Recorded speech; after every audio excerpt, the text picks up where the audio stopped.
we have the money to our counties. The national revenue is now 35%. Apologies, we're having the national anthem.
Na tukiwa tumesimama hivyo kwa hali ya utulivu, tutaongozwa kwa maombi na Sheikh Yusuf Maki, kiongozi wa masuala ya kidini Supreme Nairobi, na askofu mkuu Jackson Ole Sapit wa kanisa la Kianglikana.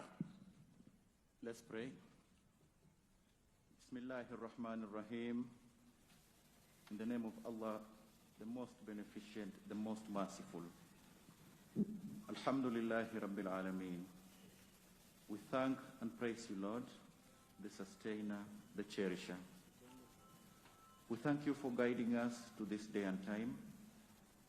Ya Allah, today we put into your hands this noble journey of reforms and transformation of our nation. We pray that you guide us to what is best in this document, and may it be the reason for our country to unite and remain cohesive. Lord, forgive us our errors, and we also ask you, dear Lord, to overlook our humanly shortcomings. Ya Allah, we ask you to be pleased with what we do today, with what we do tomorrow, and with what we do every day. Lord, as we read this document for ourselves, we ask for your guidance. We ask for your patience, and we also ask for your tolerance. Help the common citizens of this country. Help them to objectively understand its contents. Dear God, we pray for your support to our leaders, and especially to our President. May you continue giving him wisdom so that he can continue leading us cohesively. May you guide him to lead us into a cohesive, a healthy, and a prosperous nation. We pray, Alhamdulillahi Rabbil Alameen, wa sallallahu ala Sayyidina Muhammadin wa ala alihi wa sahbihi wa sallam. Amen. Bishop.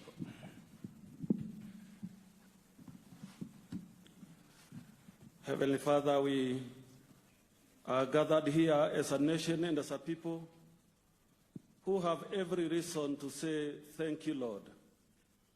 For this far you have brought us as independent Kenya, managing the affairs of this nation the best way we can.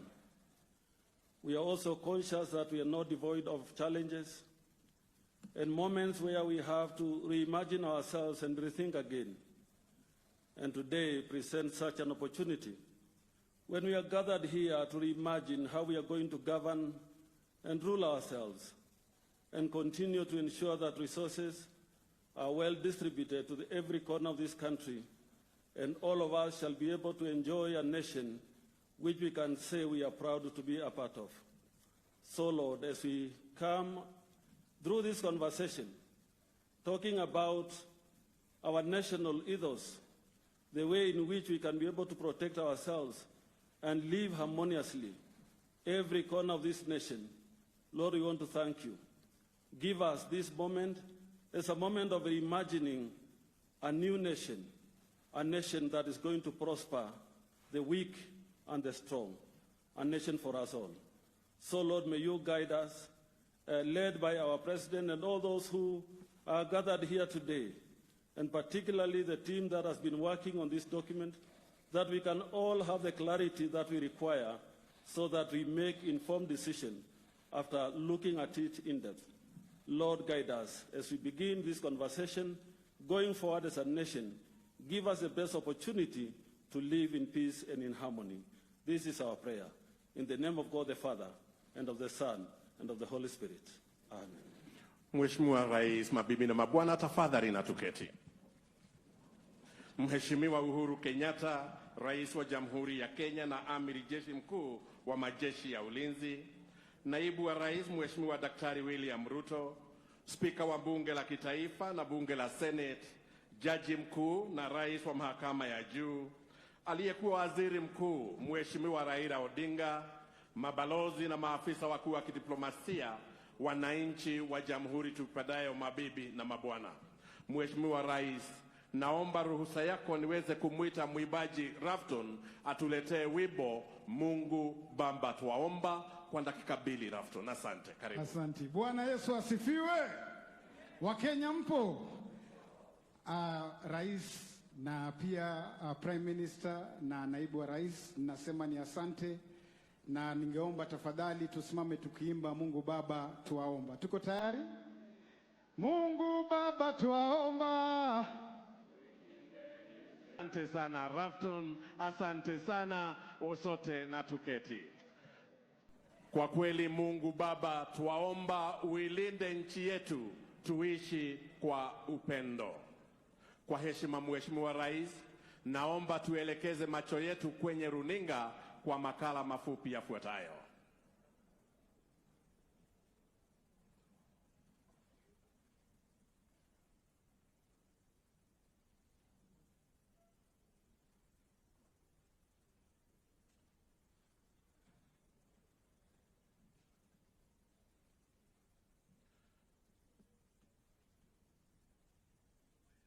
Amjui. Na mmesikia raundi tunafaidi kwa biashara. Wewe na hiyo ubeku yako umesikia wapi? Hata usiongee ripoti kwa BBI. Wacha hata sisi wa mama raundi tufaidike. Tumeteseka sana. Jisome. Muda, wewe BBI ni nini? BBI hata sitambui. Na constitution? Constitution sitambui, kitu ni masosa hao wanasiasa. Wataka sijui wajiongezee mavyeo, madoa wajiongezee. Mimi na watu BBI ni bora bidii endelee. Hiyo ni BBI yetu tukiga yetu saidia hapa. Wachana na story yao wasi. Jisome. Jisome. Jisome. Jisome. Jisome. Jisome. We, jisome. Usitegemee unachosikia. Jisome. BBI report itatekeleza mikakati ya kuboresha maisha ya Wakenya wote. Jisome. Wanawake tusonge mbele. Hata vijana wajisome.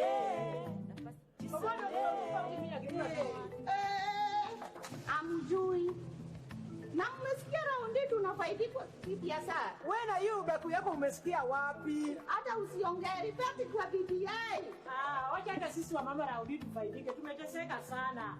Jisome. Muda, wewe BBI ni nini? BBI hata sitambui. Na constitution? Constitution sitambui, kitu ni masosa hao wanasiasa. Wataka sijui wajiongezee mavyeo, madoa wajiongezee. Mimi na watu BBI ni bora bidii endelee. Hiyo ni BBI yetu tukiga yetu saidia hapa. Wachana na story yao wasi. Jisome. Jisome. Jisome. Jisome. Jisome. Jisome. We, jisome. Usitegemee unachosikia. Jisome. BBI report itatekeleza mikakati ya kuboresha maisha ya Wakenya wote. Jisome, na kwa kweli hata mimi nitajisomea. Kwa heshima Mheshimiwa Rais, naomba uniruhusu nimwalike naibu mwenyekiti wa kamati ya utendaji ya BBI, Profesa Adams Olo, aseme kwa kifupi. Profesa, karibu.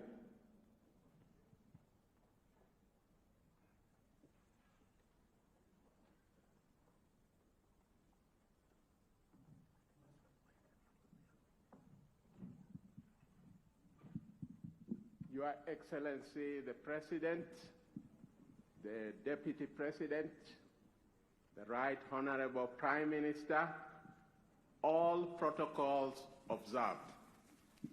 Your Excellency, it's been more than 2 years since you and the Right Honorable Prime Minister unveiled the Building Bridges Initiative. And today, just like last week, that baby is born. That baby is alive and kicking. That baby's parents are okay. Your Excellency, let me just ask the task force members, steering committee, who became steering committee members, to just stand where they are so that the congregation acknowledges them.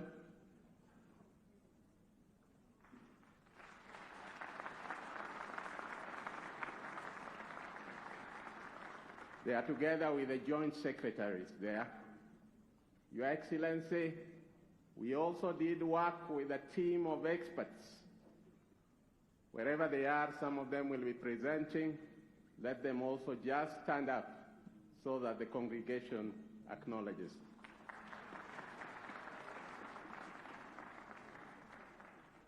Your Excellency, we also had a very youthful and vibrant secretariat that worked with us throughout. If they can also just stand up wherever they are so that the congregation can acknowledge. Your Excellency, more than 2 years ago, when the task force was put in place, through a Gazette notice, we went about our task, and we went to all the 47 counties. In our going to those 47 counties, we ensured that all the 290 constituencies were represented in the deliberations. As we went to those 47 counties, we also ensured that the different cleavages within the society appeared before us. This included the youth, women, persons living with disabilities, the elderly, the civil society, religious groups, and the political class.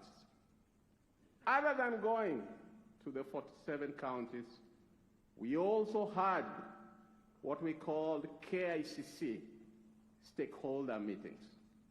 In those KICC stakeholder meetings, we had representatives from all the arms of government appearing before us. The executive component appeared, the judiciary component appeared, the parliament component appeared. In addition, constitutional commissions appeared. Trade unions appeared, whether COTU, NAD, the health sector. We also had civil society groups appearing. We had experts appearing. And in addition to that, Your Excellency, we received written memorandums, either by email or physically, before our secretary. Your Excellency, when we thought we were going home in November, you again found it fit to invite us now as a steering committee to the implementation of the Building Bridges Task Force report. So we became a steering committee. And the mandate this time round was to do a validation process. That validation process undertook a route in which the task force report became a baseline for conducting that validation. And throughout, again, Your Excellency, the same groups, in addition to those who had not appeared before us, came and validated the report. The validation process was multifaceted. We had, again, KICC and LICO meetings in which stakeholders came and gave their views on that November report. We had regional meetings which were preceded by stakeholder meetings or delegates of particular regions. And during the political gathering in all those regions, a memorandum was given to us arising from the delegates' presentations.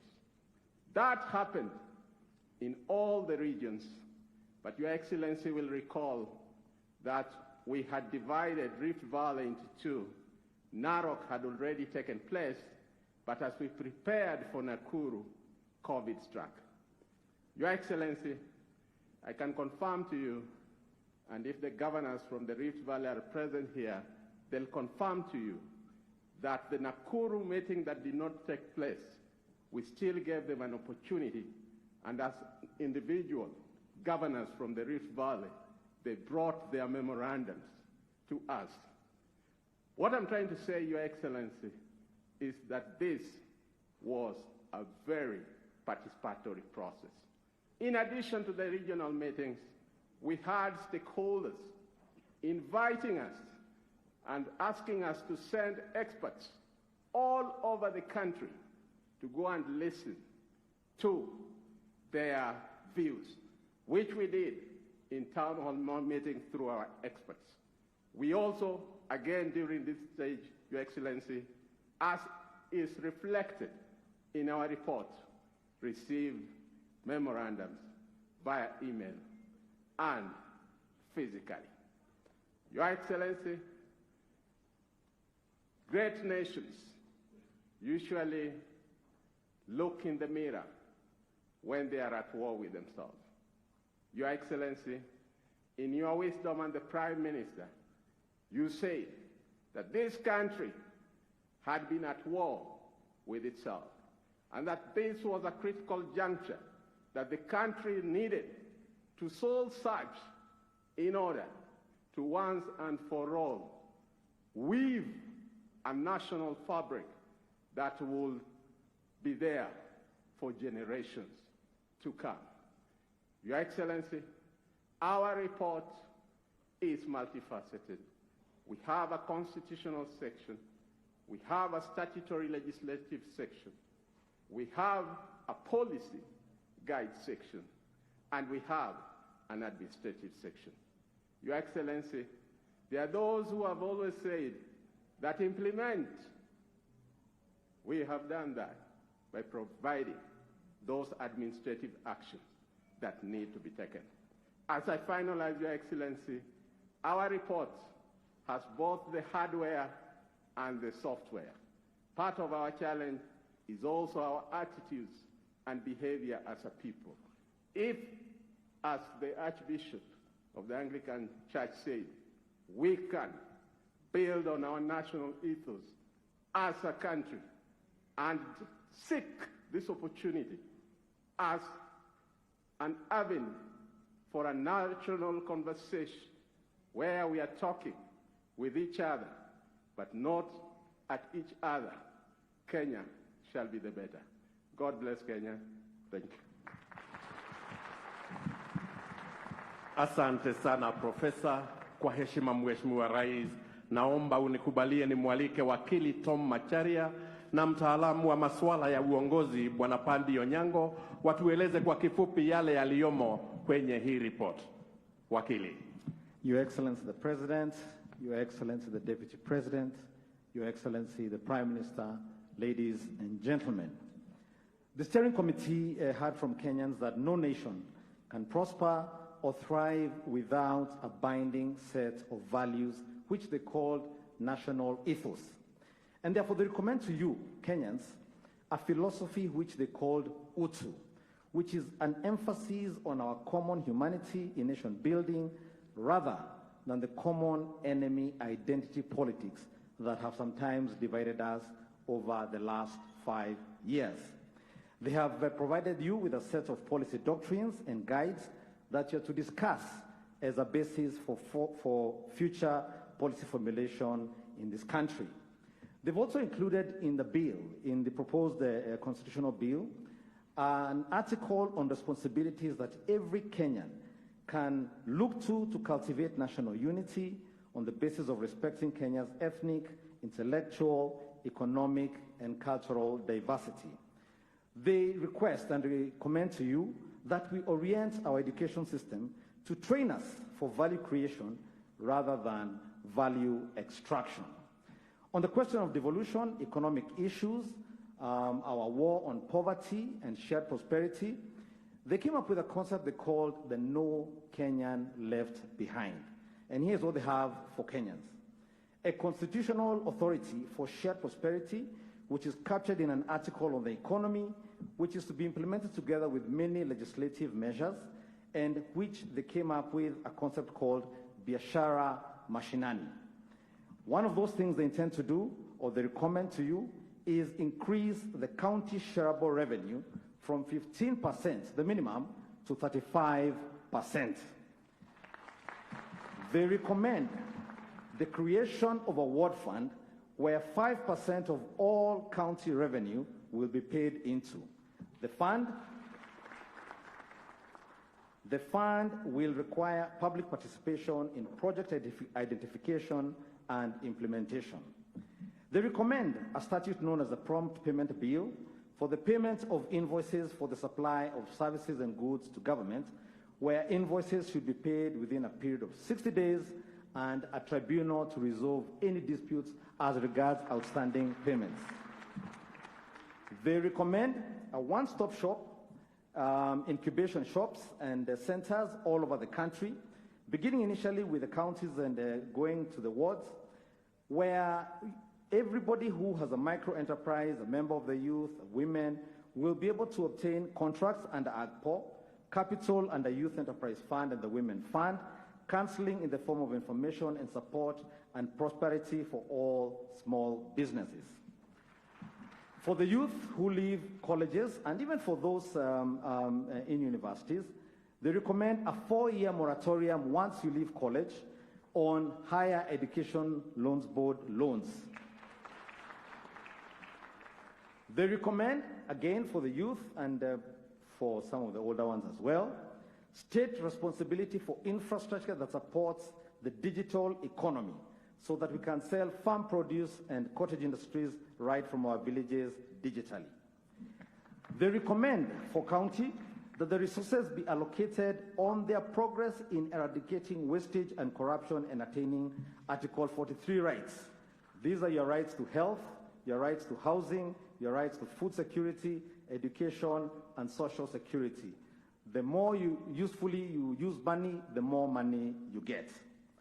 They recommend that the president once a year, during the State of the Nation address, indicates to the country what steps the nation has taken to implement the rights on health, housing, food, education, and social security.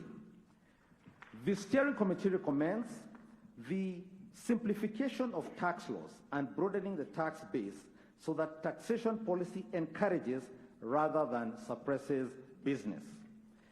They encourage closer commitment to our East African community and project and trading partners, which they see as integral to our prosperity. They recommend that among the governors, that if the governor is male, then he should or she should consider a member of the opposite sex for their running mate.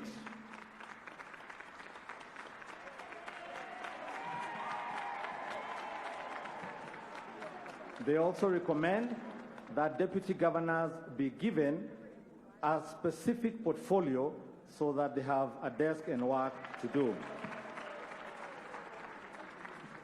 In the interest of time, I move to the question of the war on corruption. They recommend that Parliament passes the laws that are effective for the expeditious hearing, disposal of trial of cases involving corruption. They recommend enhanced penalty for economic crimes and corruption offenses and introduce a duty to report any knowledge or suspicion of instances or acts of corruption. They recommend an offense to be introduced on the concealment of corruption. They recommend, as regards fraudulent land acquired, that the Supreme Court should clarify the law with certainty so that Kenyans can enjoy the security of their land rights. The steering committee recommends strengthening of the office of the DPP, which is to be elevated, if the proposal is passed, to an independent office under the Constitution. The steering committee recommends to you Kenyans that the Controller of Budget strictly enforces the Public Finance Management Act to ensure that no more than 35% of a national or county government's revenue is used on salaries, benefits, and allowances. They recommend reforming of the IBC, our electoral system, to ensure credible, free, and fair elections. As to the question of gender parity, there are many recommendations, but one of the most prominent ones is full gender parity in the Senate, 47 men and 47 women. In the interest of harmony, in the interest of inclusivity, they recommend the creation of the position of the leader of the official opposition, who is to hold the government of the day accountable. They recommend that the president shall now share power with the prime minister and 2 deputy prime ministers. They recommend that the office of cabinet secretary be renamed to cabinet minister, and that the president be able to appoint some of those from the National Assembly. They recommend some changes to the judiciary, including the introduction of the office of the Judiciary Ombudsman, who shall sit on the Judicial Service Commission, so that Kenyans have somewhere to take their complaints if they have any. The steering committee recommends the creation of a youth commission that will champion all youth issues in the country. The steering committee recommends the creation of a health commission under statute to look into questions of health professionals and to help harmonize standards of service in the counties and in the nation. There are many, many more provisions that you should read from the report. You have had to read for yourself. And the steering committee humbly submits their report and submits, in accordance with its mandate, that you can see reflected back at you your stories, your desires, your frustrations, which they have attempted to turn into instruments of change. Thank you very much for the privilege of your attention.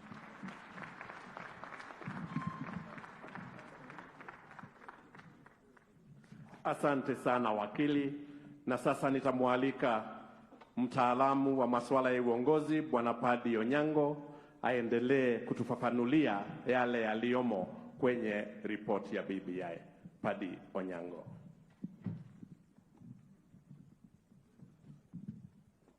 Your Excellency the President, Your Excellency the Deputy President, Your Excellency the Right Honorable Prime Minister, ladies and gentlemen, good morning.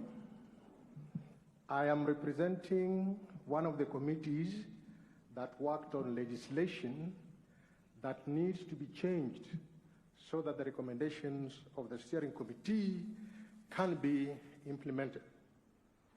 There are many legislation that we looked at, but I will only mention a few in the interest of time.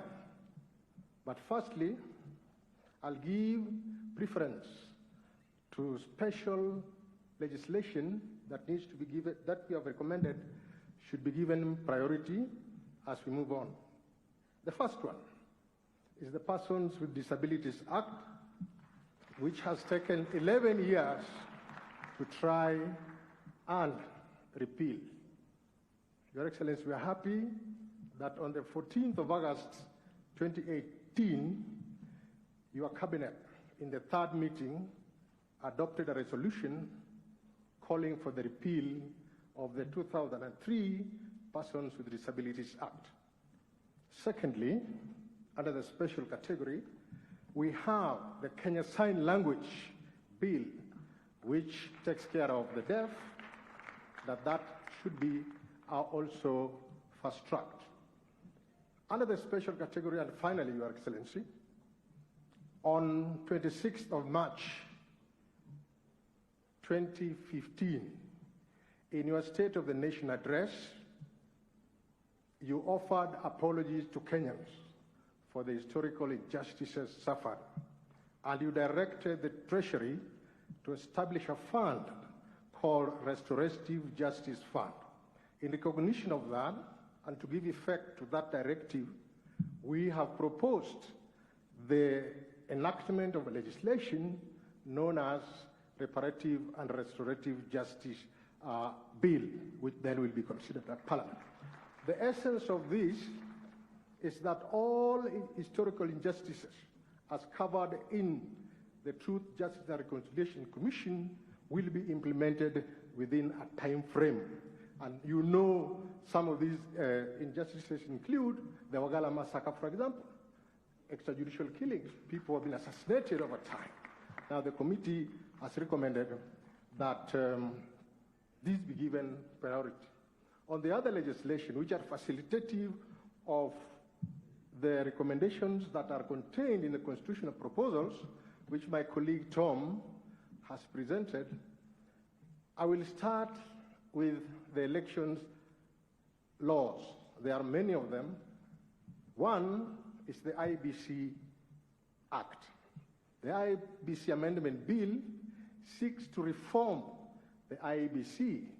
First, to give it strength and independence from any interference. Two, to make it possible for inclusion, for example, when the time for recruiting commissioners and officials, the persons with disability, for example, are taken into account in terms of Article 554(2) of the Constitution. In reforming the Constitution, we are all aware that there is a vacancy at the moment. We only have 3 commissioners. We should have 7, and that was the recommendation of the committee has given. In this regard, a process has been recommended where the existing commissioners will be vetted afresh, as is the case with other vettings that we have had in the past, and then those suitable will continue in office. We are saying that there will be a panel to do that vetting and appointment. So the recommendation is that the 4 vacancies that are there should be filled in the next 6 months. That is the recommendation that has been given. On the Political Parties Act, the political parties have been obligated, when they're doing party primaries, to take care of the interests of marginalized youth, women, persons with disability. And in case of persons with disabilities, there is a recommendation that persons with disability who are members of political parties form an electoral college within the party so that they elect one of their own rather than being given someone to represent them. And then we have made a recommendation under the Political Parties Act whether we have proposed that all disputes arising out of a nomination during the political campaign or primaries should be resolved by the party, within the party. And therefore, anybody going to the political parties dispute tribunal must show that they have exhausted internal party mechanism before they can be allowed to move the tribunal. And that applies also to petitions. On Election Offences Act, we have made stringent measures, we have recommended measures that any person causing violence be barred from taking part in succeeding elections for 5 years. And again, it has been recommended that where violence is meted against women candidates, that violence will be an aggravating factor.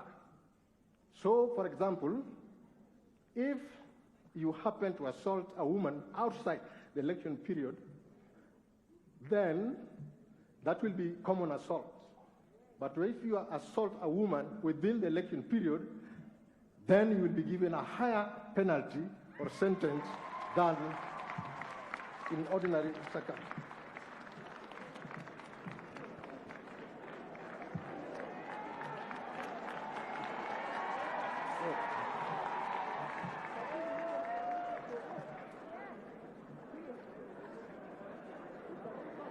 Yes, on election campaign financing,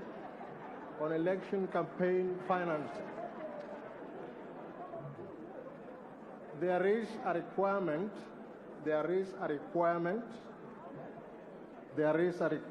it is recommended that candidates campaigning or seeking state office should declare the sources of their funds. The idea is to save the sovereignty of the country and to ensure that we have the right people in leadership to do the right thing. I now come to there are others, but now we'll go to the police. We are recommending that IPOA be elevated to the status of a commission, a Chapter 15 commission, for purposes of oversight and ensuring that there is discipline in the police force, so that issues of extrajudicial killings associated with the police should be a thing of the past. I have just seen Baby Pendo is here, the parents of Baby Pendo is here. That is something which should be a thing of the past in our existence. I don't want to go further. There are others my colleagues have mentioned, and I would like to leave it there for now. Read the legislation, read the administrative function. Yeah. Asante sana Padri Onyango na asante sana wakili. Na baada ya kuwasikiliza wataalam, naomba sasa utukubalie Mheshimiwa Rais tuwape nafasi wananchi wachache na viongozi wachache waweze kutoa maoni yao. And I wish to most humbly and with utmost humility request all the speakers to observe time strictly as we agreed, and to also respect the program as set, so that when we invite you, it's only you and you won't invite somebody else to speak. Most kindly. Na kwa sasa Mheshimiwa Rais, naomba uniruhusu nimwite Mama Pendo, Baba Pendo na Joseph Maina Kawe wazungumze kwa kifupi. Mama Pendo, karibu.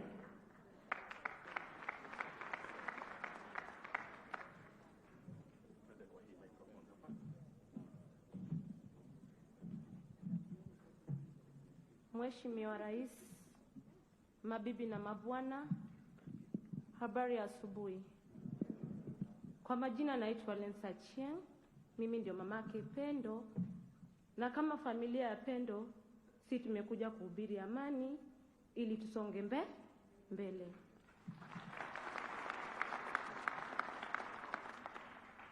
Sitaki kusema mengi, mmejua chenye ilifanyika wakati uchaguzi mwezi wa 8, 2017.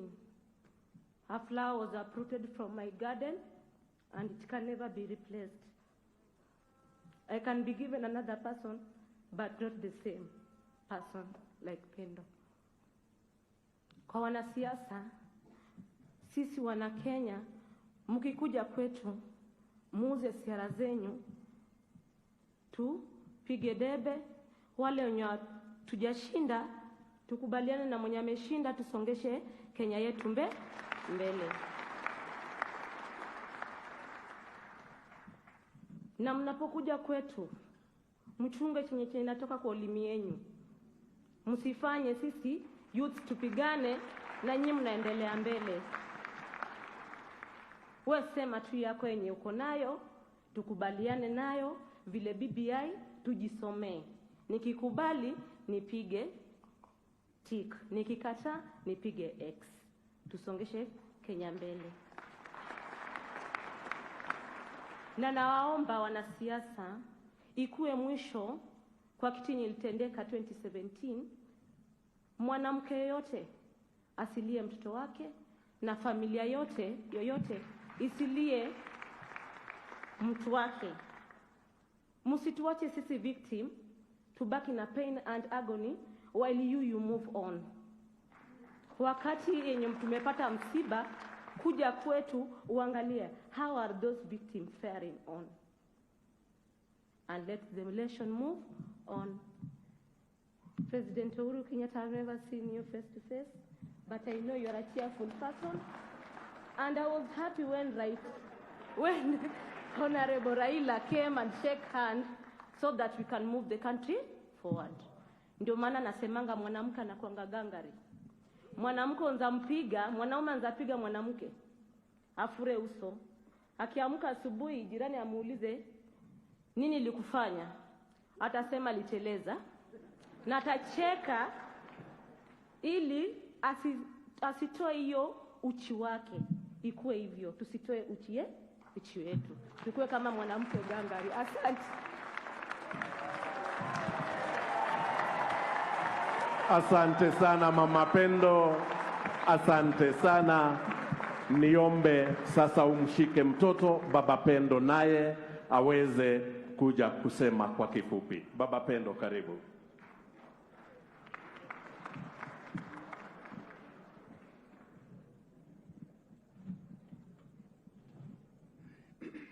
Mheshimiwa Rais, mabibi na mabwana, amjambo?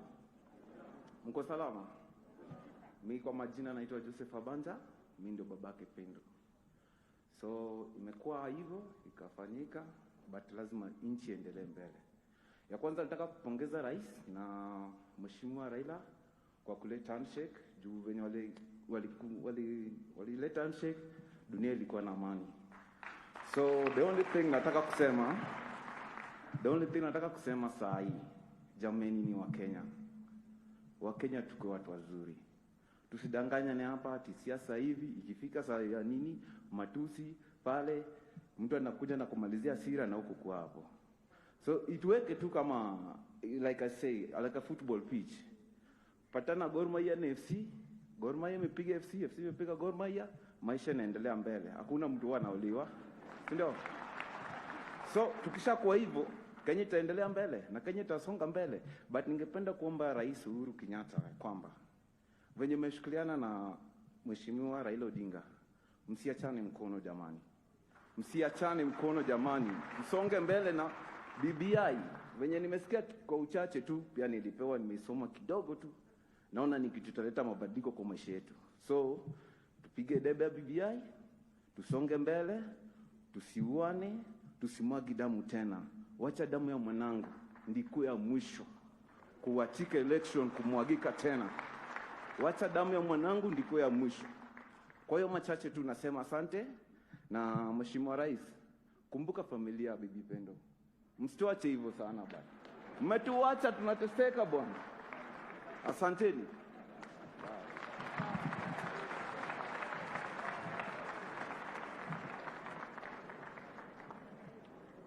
Mheshimiwa Rais, mabibi na mabwana, majina yangu naitwa Joseph Maina Kawe kutoka kaunti ya Nakuru katika sub-county ya Molo. Nimesimama hapa kwa sababu mimi ni mmoja wa wale ambao wameathirika sana na vita vya baada ya uchaguzi ambao ilianza kunisumbua nikiwa miaka 13 na hadi siku hii ya leo niko mjini Molo nikikodesha nyumba na kwetu nina kwetu ambako ni kule juu upande wa Kulesoi. Na haya mambo yote kutoka mwaka wa 1992 kulitokea vita na wakati huo mwajua ya kwamba mtoto wa miaka 13 hawezi akapiga kura, hana kitambulisho. Siwezi kujua ni mambo gani yaliyonipata ili niweze kuomba kwetu, nyumba zikachomwa, ng'ombe zetu zikaibiwa na mambo mengi yakafuatilia. Tukafika mjini Molo. Baada ya kipindi tena tulirudi na kukawa na amani. Tukarudi mwaka wa 1997, yale maneno yakajirudia, na ikawa ya kwamba tena kile kidogo ambacho tulikuwa tumeleta pamoja na mama yetu mjane, ikawa ya kwamba tena kimeharibika, sio kwa sababu ya jambo lingine, ni kwa sababu ya matukio ya baada ya siasa. Mwaka wa 2003 ikawa hivyo. Mwaka wa 2005 wakati wa wako draft ikarudia hivyo, na mwaka wa 2008 ikawa ndiyo ilikuwa mbaya kuliko zote. Ombi langu siku hii ya leo ni ya kwamba jameni, ninavyosikia kama vile nimesikia ikielezwa, kama vile nimeiangalia, nimekuwa nikiuliza tiba itatoka wapi? Tiba ambayo inaweza ponya taifa letu mara moja na mwisho. Kwa sababu kuna wakati tulidhania ya kwamba kwa sababu ya kupata kiongozi wa kabila letu tutapata amani, lakini pia hata wakati tulipata hivyo amani hatukuipata. Jameni, ninaposoma dokumenti hii na kama ndio itakuwa tiba, ombi langu ni hili: nisaidieni, kwa sababu siku hii ya leo mametu alisukumwa na hata leo yuko kaburini baada ya depression nyingi. Na mimi naomba ya kwamba kama kuna kitu ambacho singetaka watoto wangu wakione na vizazi vya baadaye, ni yale mambo ambayo nimeyapitia. Mungu awabariki na Mungu abariki taifa la Kenya. Nitamwalika sasa Mheshimiwa Kate Waruguru na Alex Matere waongee kwa niaba ya vijana. Mheshimiwa. BBI, unaniambia Kenya moja. BBI, Your Excellency, the President of the Republic of Kenya, on this historic day, katika ukumbi wa Bomas, on a day when you are born and you are celebrating your birthday. Happy birthday, Your Excellency. Mimi nitasema tu machache kuhusu maneno ya vijana. Sisi kama vijana tumechoka kila baada ya miaka 5. Vijana wanatumika kufanya kampeni ikikwisha maneno yao inakuishia pale. Kando na hiyo uchafuzi ambao huwa unatokea, biashara za sisi kama vijana zinaharibika. And we want to thank the handshake, the President and Right Honorable Raila Odinga for inviting us on this occasion to have a national dialogue and a national conversation, because there is no country without us as young people in this Republic of Kenya. Mheshimiwa Rais, wewe unakaa kama Nehemia. Umekubali kutuita sisi kama Wakenya tujadiliane na tuongee juu ya kuta ambazo zimeanguka. Tunakuomba ufunge masikio yako mkiwa na Mheshimiwa Raila Odinga na viongozi ambayo kwa midomo yao na vinywa vyao wanasema wanataka kuona Kenya ikiendelea mbele. Conversation ya BBI lazima ikuwe ni conversation ya patriotism and not a conversation of 2022 politics or 2027 politics. We want to see sisi kama wamama, vijana wetu wakimaliza standard 8 ama form 4, the government will be taking care of our youth as opposed to us investing in individuals ambao wanakuambia tutakuweka ndani ya serikali ijayo. Sisi tunataka haki yetu ilindwe na serikali ndani ya katiba, ndani ya BBI. Tunaomoka kwa katiba na sio kuomoka kwa biashara ya kutengwa. Kwa hayo mengi na machache, naomba Mungu awabariki.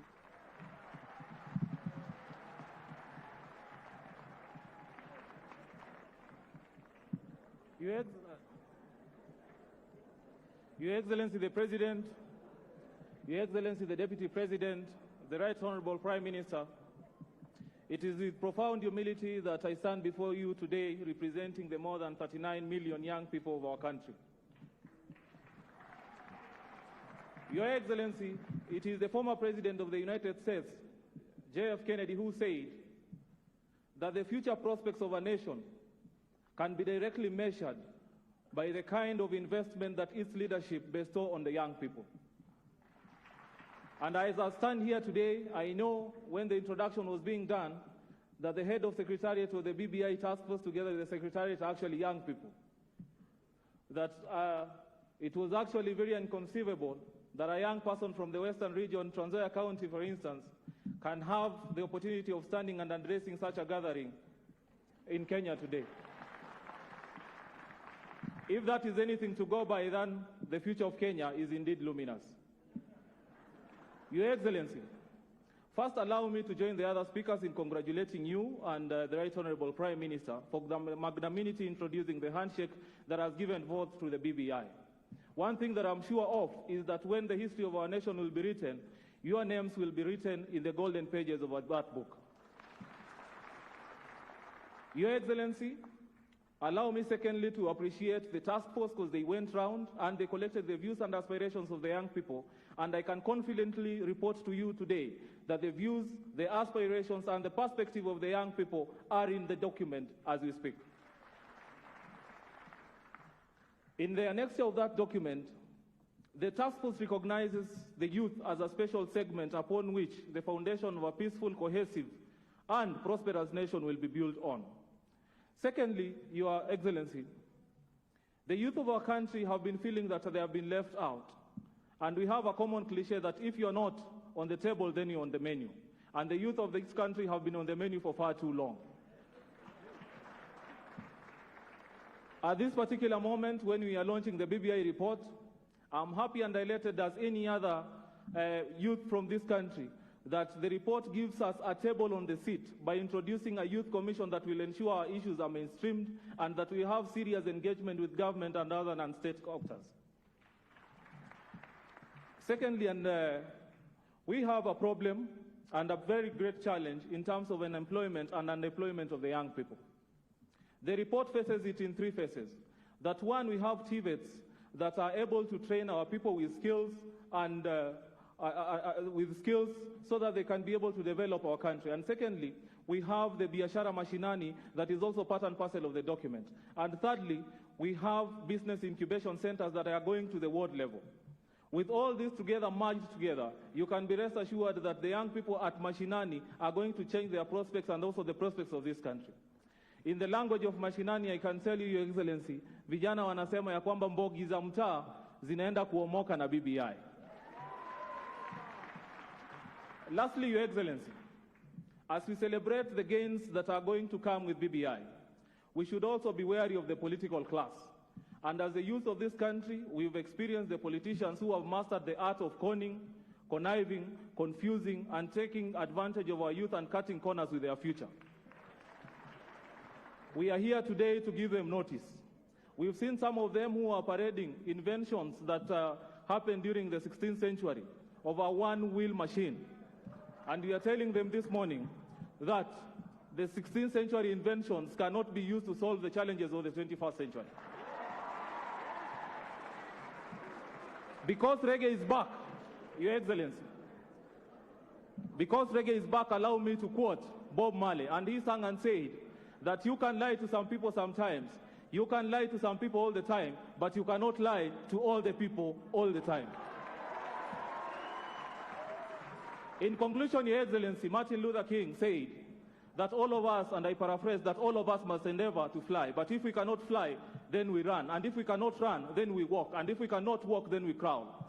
The message of the young people today is that they will going to fly with you, that they are going to run with you, that they are going to walk with you. And if circumstances force us, then we are going to crawl with you to ensure that your legacy is secured and delivered, and also that the prospects of the BBI are united. Thank you very much.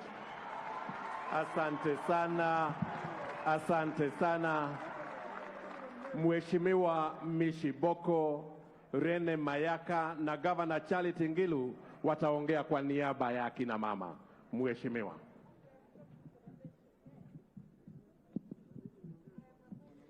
Mheshimiwa Rais wa Taifa la Kenya, Mheshimiwa Uhuru Muigai Kenyatta, Naibu wa Rais, Mheshimiwa Raila Amolo Odinga, itifaki zote zikizingatiwa, mabibi na mabwana, Kenya hoye!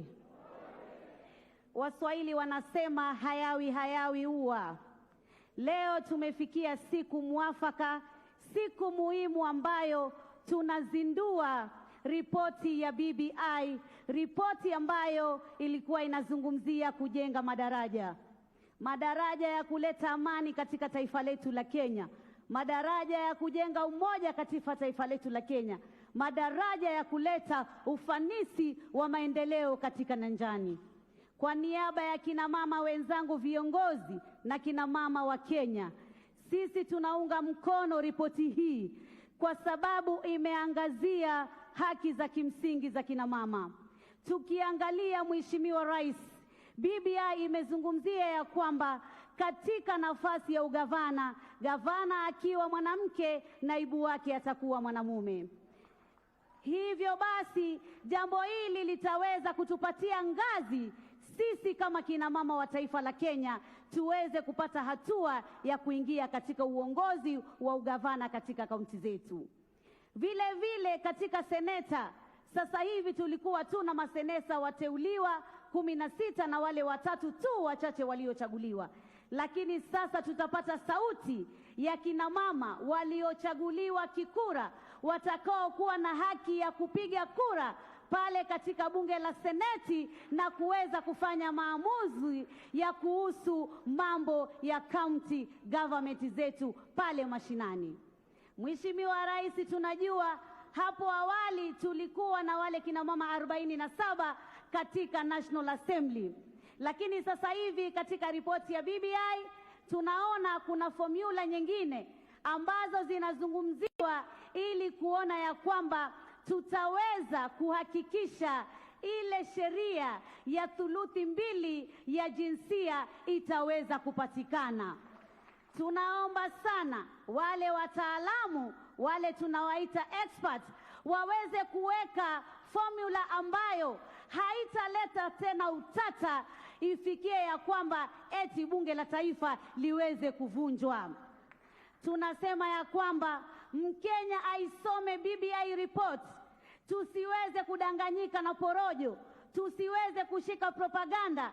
Huno si wakati wa kudharauliana, huno si wakati wa matusi, huno si wakati wa kejeli.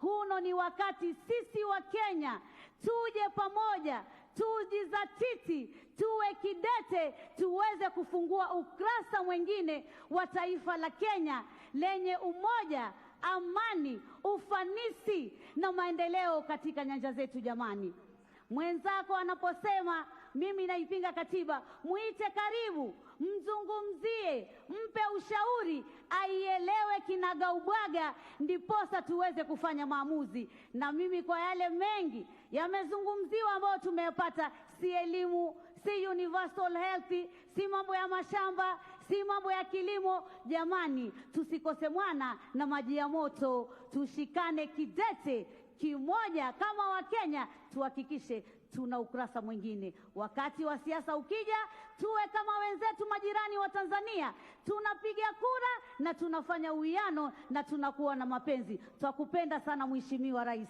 twakupenda sana Mheshimiwa Raila, kwa sababu umetuenzi sisi kama kina mama. Endelea kutuenzi, uache urithi wako ama legacy yako iwe itazungumziwa na vizazi vijavyo kuhusiana na uongozi wa kina mama, vijana na walemavu. Asanteni.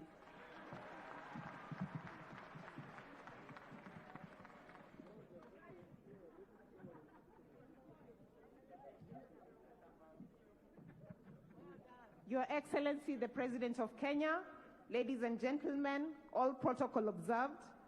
Your Excellency, elections such as ours in previous years have always come out with an aspect of winner takes all, where some Kenyans end up laughing all the way to the bank as others laugh all the way to the toilet.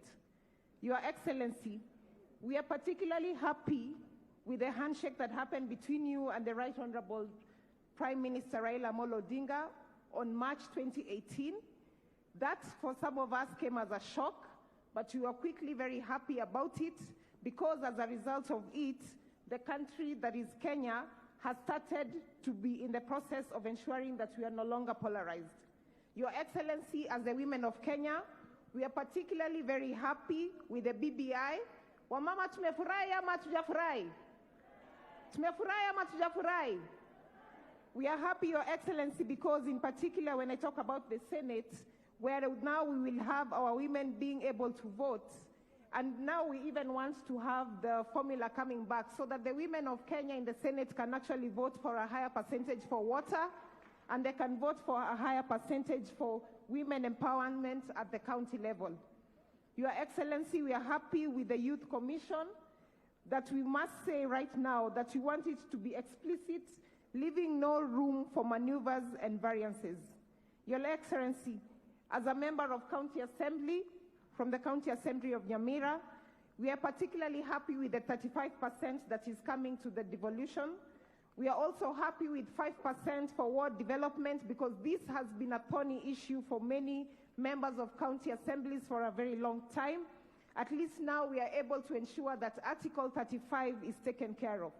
Sisi kama ma MCA tunangoja the next process na tutacheza kama sisi. Your Excellency, as a young Kenyan, I recall that one day on the 25th of July 2019, together with 4 other young ladies, you gave us a platform as presidential candidates in a reality TV. And because of that platform, Your Excellency, I want to assure you that together with other like-minded young Kenyans, we are starting a Baraza la Vijana forums to enable our young people have discussions on the BBI report so that we can make informed decisions. Your Excellency, as I conclude, I'd like to say, as the mothers of this country, we will nurture the BBI reports like a baby. We ask the fathers to join us so that 50 years from now, our children, our children's children can celebrate the BBI 50th birthday. And speaking of birthdays, Your Excellency, on behalf of the women of Kenya, I'd like to wish you a happy birthday. May the good Lord bless you. May the good Lord bless our nation of Kenya, and may the good bless all of you. Thank you very much.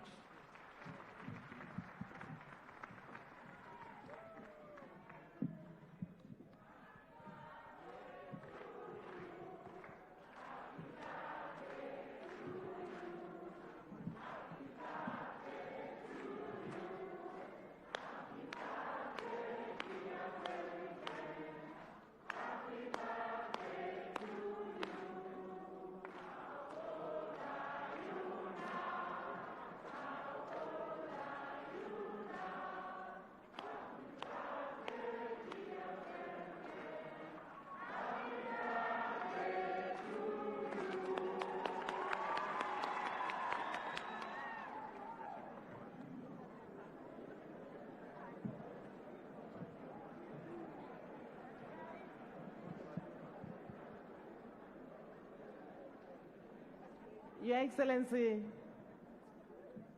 Rais Uhuru Muigai Kenyatta, Your Excellency, Mheshimiwa former Prime Minister Raila Amolo Odinga, Mheshimiwa Deputy President, mabibi na mabwana, hamjambo. Thank you very much for giving me this opportunity. Let me just say, I have been invited here to speak on behalf of women, but I also speak on behalf of Kenyans. And to say that today is a great day. 10 years ago, we met in this very same place and we promulgated a new constitution. We said then that we will continue to make any amendments that are necessary. 10 years after, we have reflected, we have seen some of the things that needs to be changed, and we are here to change them. And we are going to change them so that we can get everybody included in the running affairs of this nation. We do not want anybody to be left behind. Therefore, Your Excellency and the former Prime Minister, thank you so much for coming together in a timely way, shook hands, agreed, and we put every Kenya to be part of this. I would like to say, Your Excellency, from where I'm sitting as the governor of Kitui County, first and foremost, I really say thank you that in this constitution, we are going to have extra resources that will go mashinani. And that is what a lot of people have been advocating. We have been getting 15%. Now we are talking about 35%. Surely 35% will get Kenyans out of ufukara, will get Kenyans out of maskini, and these are the things that we have all been fighting for since independence 57 years ago. Today is the time for we leaders to appreciate, with the more resources on the ground, using those resources well, for sure Kenya will start growing. And for the leadership to understand that if we use the resources well, we can now actually implement our Big Four agenda, ensuring that every Kenyan has food, ensuring that we can get universal health care, ensuring that we can manufacture, and the leadership to sell our goods, both in the country and outside the country. Small handouts, small handouts coming from leaders has no place in this country. Let us get every Kenyan working for what they believe we believe in. Your Excellency, having said that, first and foremost, I also want to insist that these resources must make sure that Kenyans get better health care, that women can get water into their kitchens, that we can have food on the table. For me, that is the basic needs that we have fought for many years. Your Excellency, National Assembly issue of 2/3 gender rule has not been addressed in this proposed constitution. Remember, there is a serious threat of Chief Justice Maraga that we must have the 2/3 gender rule. And when they say that, it is not others, it is we women who are targeted. Your Excellency, the 7 depositions that will be given to the National Assembly, then put it there that they will all of them go to women. All of them, without exception. Your Excellency, you know, I wear 2 hats. I'm a party leader, and I'm also a woman, and I'm a governor, and the only one governor you didn't even call. So let me take 3 minutes. Your Excellency, finally, the executive is very silent. We know those positions up there, it is easy, and we know it can happen, that what wakai, pahali, now they will do always what they do. We want those 5 positions to ensure there is a 2/3 gender rule applied. Your Excellency, it is said, and it must be said all the time. Where 2 or 3 are gathered to make policy decisions, there's got to be gender rule applied. I want to thank you. God bless Kenya. Tuingie mashinani, tuuze hii katiba. Hii katiba ni lazima ipite. Asante sana. God bless you. Asante sana Governor. Atakayetoa maoni yake sasa ni Ashura Michael na atasaidiwa na mtafsiri Flora Atieno.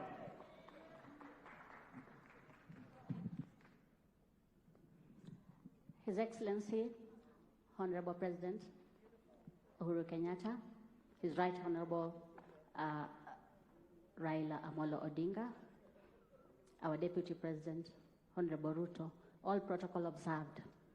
I'm pleased to be here to witness the milestone that we've been waiting for a long time. I appreciate on behalf of my community, which is the deaf community, BBI is not about Honorable Raila and my President Uhuru. BBI is about me and you. It's to promote diversity in our nation. BBI is going to unite us. We have persons with disabilities, we have the women, we have youth. We've been all enacted into the BBI. My name is Ashura Michael, a graduate of Nairobi University and taking law in the same university. This BBI is to change our lives for the better. to change our life for all of us to live as we want. I appreciate you, and I would like to ask everyone to read this document. Read keenly. Don't let anyone read for you. Thank you for the good work that you're doing. As persons with disabilities, we have benefited in the BBI. Article 54(2) of the Constitution, I'm happy that the word progressive have been removed, and it will make sure that persons with disabilities access different positions. We have the disability bill that has been in the National Assembly for a long time, awaiting debate. It will make sure it's implemented within 2 years. We have the Kenya policy on guide and unity to diversity. It's going to make sure that our positions are not lost in this document. Right now, 17 counties don't have representative of persons with disabilities, but I'm sure with the BBI, we are going to be represented in all the counties. I'd like to encourage my brothers and sisters to go through the document. The aspiring governors, I'd like to encourage you to kindly appoint persons with disabilities to be your deputies. Don't listen from anyone. Don't listen to anyone. Kindly take your time to read this document, and I believe it's going to change your mind.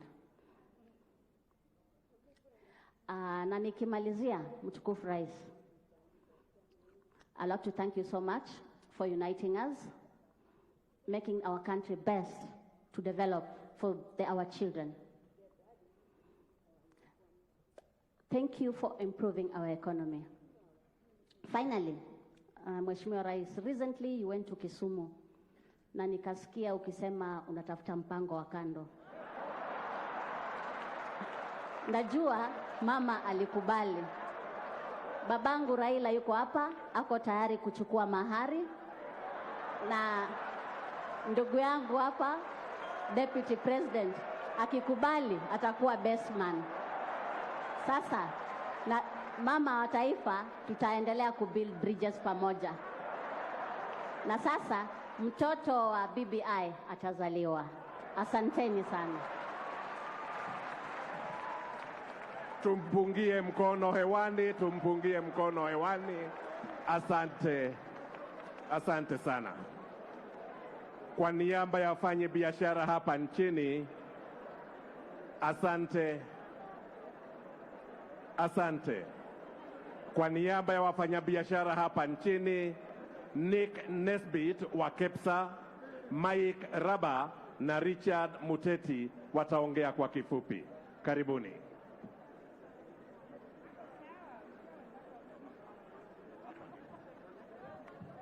Nick, we take 3 minutes kindly so that we are able to move the program. Na wakati anakuja nitakumbusha wale wote ambao wataongea, tulikubaliana kwa heshima dakika 3. Asante. Thank you. Your Excellency, good morning, happy birthday on behalf of the private sector and everybody. Right Honourable Raila Odinga, Deputy President, Honourable William Ruto, distinguished guests, all protocols observed. Good morning, everybody. My name is Nick Nesbitt, and I'm chairman of KEPSA, the Private Sector Alliance.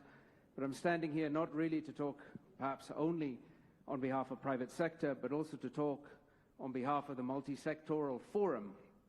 This is an organization or a group of organizations from the religious, the civil society, the media, professionals, youth, women groups that all came together at the end of 2018 to talk about the ills of our country and the positives of our country.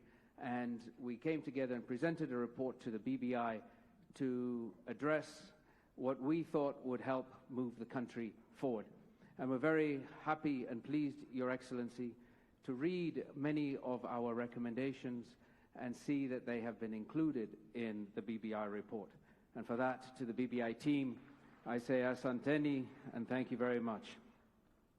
So my comments are, I hope to be very brief here, but what I want to talk about is how do we create an inclusive economy?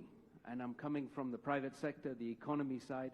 How do we make sure it's fair and equitable, that youth, women, and even the elderly can participate? How do we make sure that this is a country that improves its competitiveness so that the SMEs in Kenya can expand in the region and expand in the world? And to do that, we have a few points. One of them is we must adopt an ethos of self-regulation. We talk about it as Nyumba Kumi, but we must all become our brother and sisters keepers. That means as professionals, that means as people in the wards at all levels, we must bring honesty and integrity to our work, and we must call out people who are not doing the same.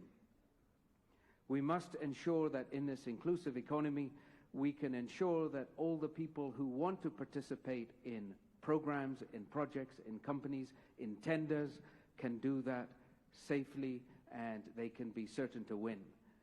This issue of hii tender ni ya hawa must stop.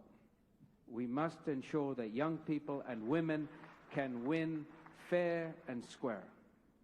We must build an export-led economy. We must ensure that everything that we do in terms of the money that we raise as companies and the taxes that we pay is put to good use. We must ensure the public is engaged in all sectors of the economy, and we reach out to everybody and ensure that we can move forward together. So with those few words, I just want to say thank you that our report was included. We, as business people, always do handshakes. We thank you for your handshakes, and we like the whole concept of shaking hands. However, the pandemic has made it a little more difficult. So we give a fist bump to everybody, and we wish us all a very good day. And thank you very much for listening to us. Thank you.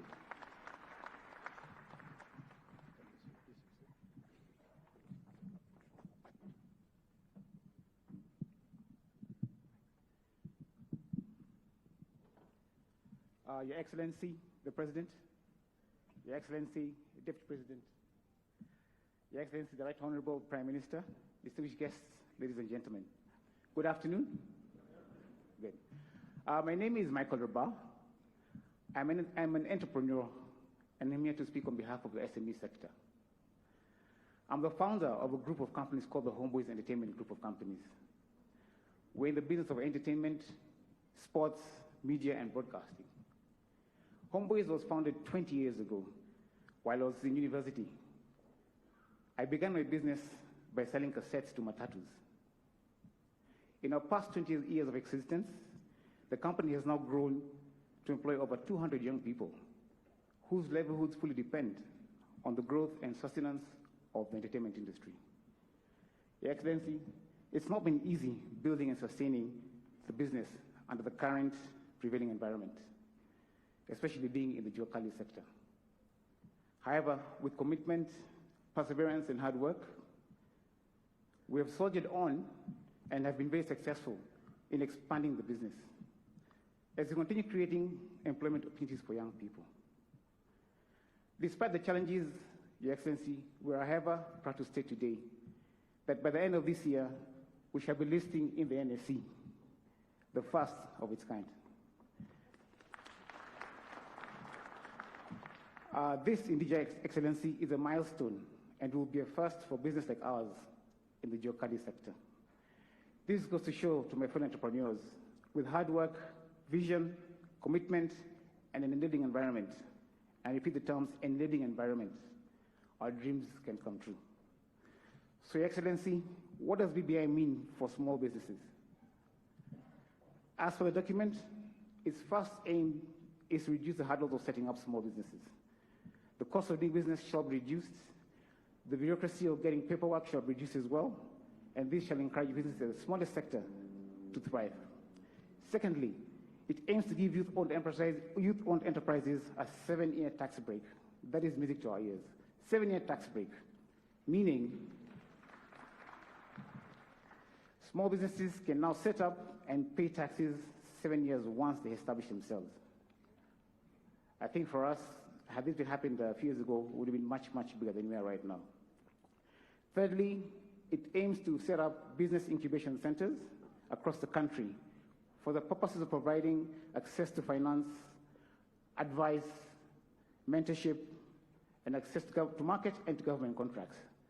These are resources we never had as we set up our business 20 years ago. So this, again, is a big positive that BBI brings to the table. Again, having been a university student, I know what it means to have to pay your HELB loan immediately you get your first job. The BBI proposes to give us a 4-year moratorium, a grace period in which to settle down, start our businesses, then begin paying our loans. That, again, a big plus for those who've just come out of university. Again, BBI aims to increase the county shareable revenue from 15% to 35%. That means that there shall be a lot of business opportunities for young people right in the county level. No need to rush to the city to get these jobs, all right? It also aims to create a fund at the ward where 5% of all revenue county receives, 5% gets to the county at the ward level, meaning there will be enhanced business opportunities for young people in the local wards. And lastly, it supports the setup of affordable and reliable access to digital platforms and villages. This will promote e-commerce at all sectors. Anybody with products in the village can then access the market both locally and internationally. I think, Your Excellency, this will be a big positive boost for businesses in the country. Your Excellency, as we build bridges, the BBI will also help build businesses. I think the second issue is businesses as well, not beyond bridges. So building bridges, building businesses initiative. Thank you very much, and may God bless you.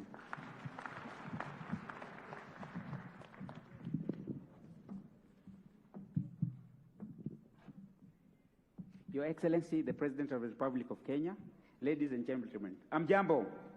My name is Richard Muteti.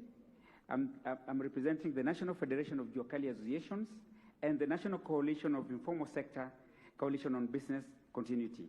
Your Excellency, I'm happy today to inform you that among the crowds, among the hundreds of people here, is the National Chairman of Kenya National Hawkers Association, Makofi kwa Hawkers, and the National Chairman of the Kenya National Federation of Juakali Associations.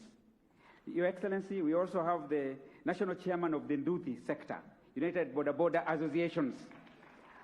I have just a few points today. Your Excellency, the informal economic sector is the biggest single employer in this country. It employs more than 16.4 million people who put their food on the table. And the informal economic sector has been the biggest victim of politicians. They are the people who vote, and they're the people who fight. They're the people who manufacture the jembes and the arrows you see. And they're the people who are confused. For the first time in this document, the SMEs or MSMEs are recognized officially by this document. It has never been recognized in this country. Your Excellency, a few points that are making us support this document, namely the Constitution.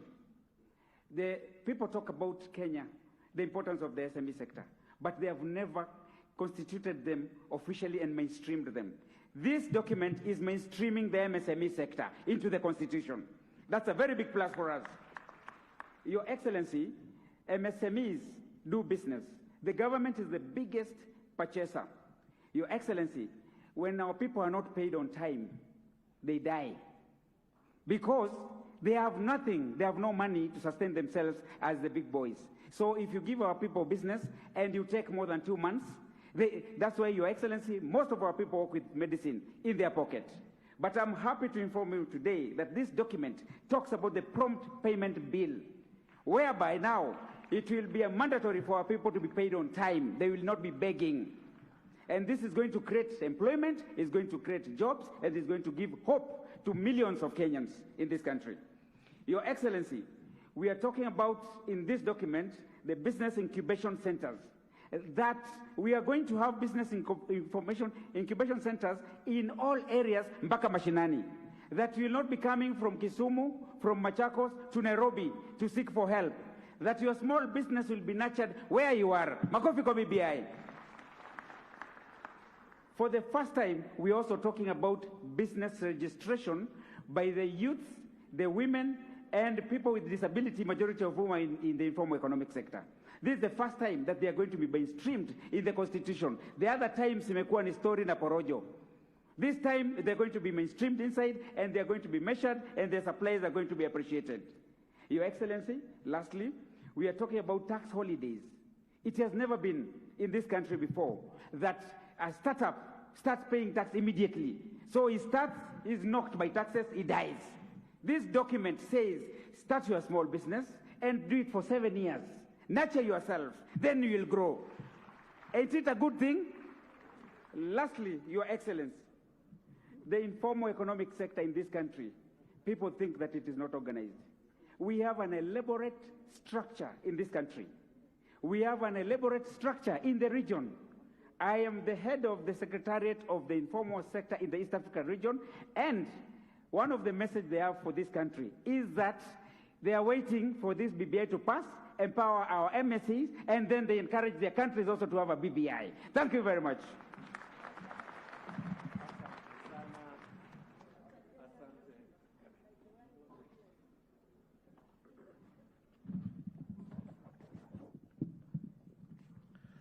Naomba uniruhusu Mheshimiwa Rais niwaite sasa Askofu David Ogide na Ibrahim Ridhome waongee kwa niaba ya viongozi wa kidini. Bishop na Ibrahim, karibuni. And I will still remind all of us who are speaking that we kindly stick to the 3 minutes, kindly. Thank you.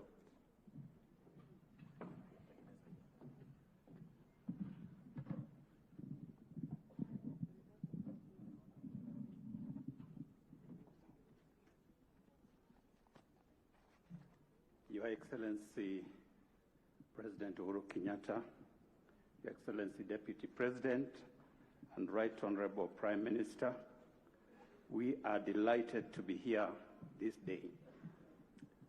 As a religious community, our greatest concern for the nation is peace, that we live in a peaceful environment where everybody is able to do that which they would want to do without interference, without fear of anything happening to them. And so, over the years, we have tried our best to be peace brokers for this country. I was privileged in 2017 after the contested results of the elections, that I was part of a small team that from the diplomatic community, from the business sector, from civil society, and the religious communities under the leadership of the former U.S. Ambassador Robert Godek. For several months, we engaged in a shuttle diplomacy, committed to seeing this country get back to normalcy. Sadly, both sides were extremely hard. And I can tell you it was one of the most difficult responsibilities that I've ever had. It therefore came as a great and pleasant surprise when Your Excellency and Right Honorable Prime Minister stood on the steps of Harambee House in the famous handshake.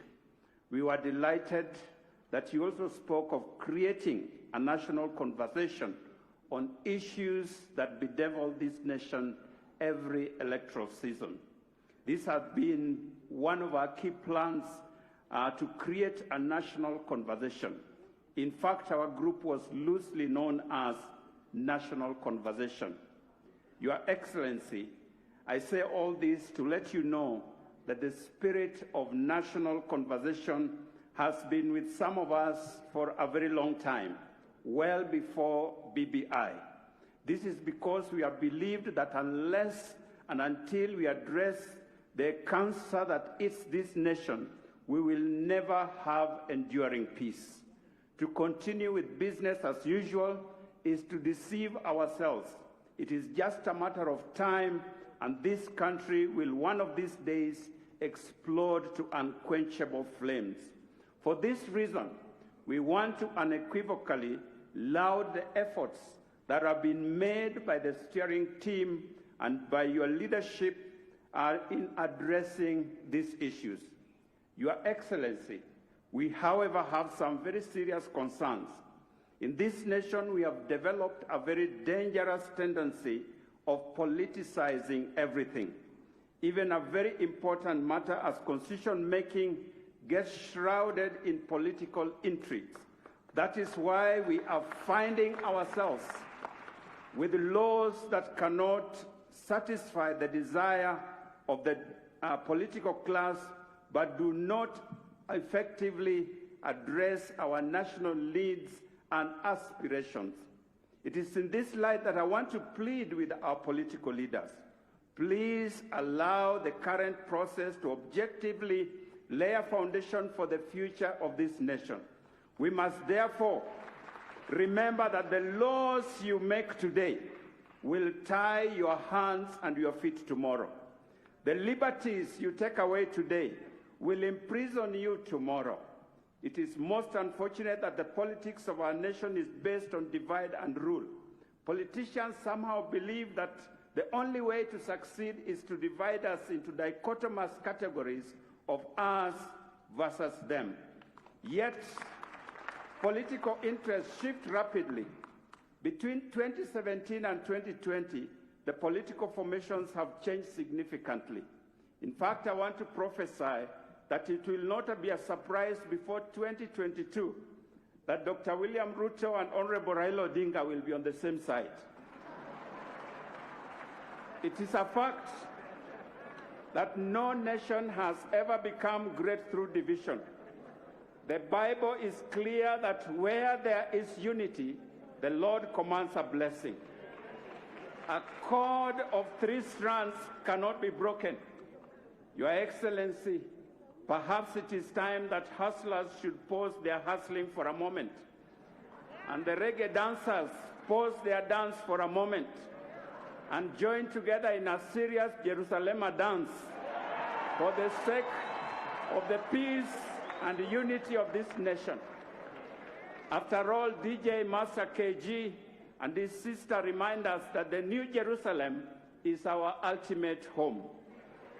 Finally, Your Excellency, in 2005 and in the 2010 referendum, the church said no because of various major principles. We would like to see this addressed. We have noticed that the pillar of religion and faith seems to be completely missing. Furthermore, the Religious Freedom Bill that was to help the registration of religious groups seems to have been left out. Issues of marriage and family need to be taken care of. Your Excellency, we want to assure you that as a Christian community, after this launch, we are going to review the report and make our position known. If we choose to support it, it will be because we believe it is good for the country. If we find anything contrary, we will call for appropriate amendment. God bless you and thank you for a great work. Amen. Asante sana Askofu. Naomba niwaalike sasa Wilson Sosion na Francis Atwoli kwa niaba ya wafanyikazi. Kwa heshima.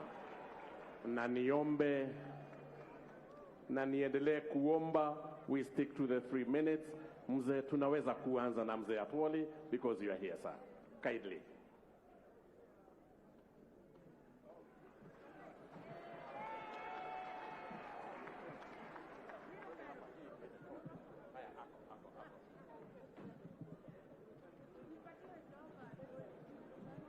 Your Excellency, the President of the Republic of Kenya, the Right Honorable Prime Minister, the Deputy President, and all delegates, ladies and gentlemen. Hii ni siku ya historia, sababu tumekusanya na tumepitia safari ya kina kama wa Kenya. As a country and from the labor perspective, it has been very disturbing from 1992. We drive our country into points of uncertainties, killings in every election, 1997, the same, but in 2002, we were more historic and more decisive as a country because we are very optimistic and we came together through NAG, but we lost it again. In 2005, during the referendum, we went in different direction. Now 2007, the same thing. I think, rightly as has been presented by the committee of experts, we agree the document is wonderful. And all what we need moving forward is to objectively reflect and open a robust conversation and improve the document and go through a referendum and pass it so that we can have peaceful elections in 2022 and a robust economy that guarantees employment of the youth in this country. There is no solution to the youth except guarantee to decent employment. And that decent employment is in a strong economy. And that explains why, as a labor movement, we were very passionate in campaigning for a handshake, even before elections in 2017. But now that it has come, we urge all Kenyans to close rank and we stand together and support this document. Where there are gaps, there should be room for us to correct. From the labor movement, we even think the aspect of the constitutional commissions needs to be worked on more thoroughly so that workers who are the main drivers of the economy can continue enjoying their freedom and right to negotiate without much interference from the institutions that we have created. In overall, we support this process, but we urge more engagement and more friendship as we deal with it. Thank you.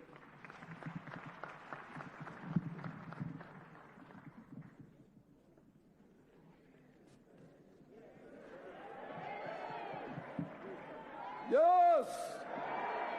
Yes! Shenzi sana. Wakati nilisimama hapa last time, nikaambia hii document ni document mzuri na inataka ipigwe msasa kidogo, wengine wakapiga kelele. Na tulikuwa tunajua ni kwa nini. Na nataka kushukuru mtukufu Rais. Ulikuwa na nia, ulikuwa na sababu, na ulikuwa na uwezo, na tumeona document. Nataka kuwashukuru wale ma-experts. Na nataka kuapili kwa Kenyans wenzangu, kwa niaba ya wafanyikazi wa nchi hii. Kuna vitu vingi ambavyo sisi tuliuliza kama wafanyikazi. Vingine havijakuwa sawa. Kwa mfano, migomo ya madaktari, kila wakati tulisema tuwe na constitutional commission ili madaktari wakae hospitali kuangalia watoto wetu. Mambo ya SRC na madoyas wako hapa, profesa, nilikuwa mwenyekiti mdogo wa steering committee. Unajua hii kitu inaitwa SRC. It contradicts the ILO Convention number 87 and number 98 on free collective bargaining. And Kenya is a signatory to that convention, and the ILO domesticated it here.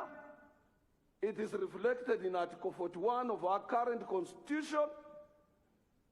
Kwa hivyo hiyo ni kitu ya kutolewa kwa ajili mshahara wako ni kati yako na mwajiri wako. Hiyo tutaangalia.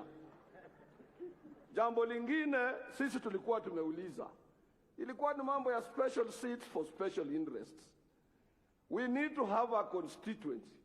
Brothers Osion don't need to go through ODM to represent workers in parliament.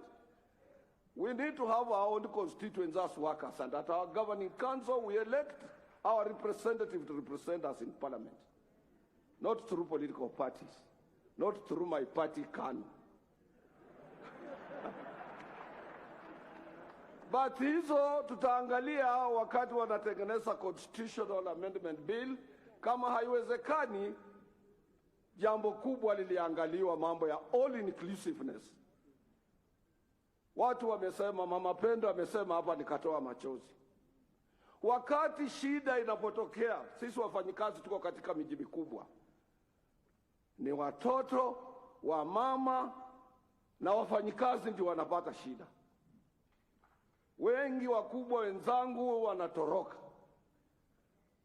Na katika nchi hii, na mimi najua tukufu rais ndugu yako Raila Amolo Odinga ni mmoja wao wale wa Kenya, and I should say he's the only one maybe after the late Matiba, ambao wanaweza kupeana holiday outside government gazetted holiday.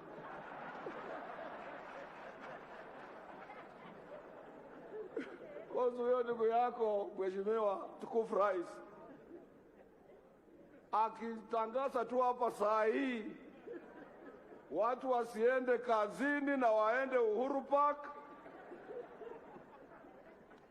hataki facilitation money, hataki campaign, that place will be full. Na wakati kazi zinapofungwa, sisi mtukufu rais ndio tunaumiana, ndio kwa sababu tunaunga handshake mkono. And I want to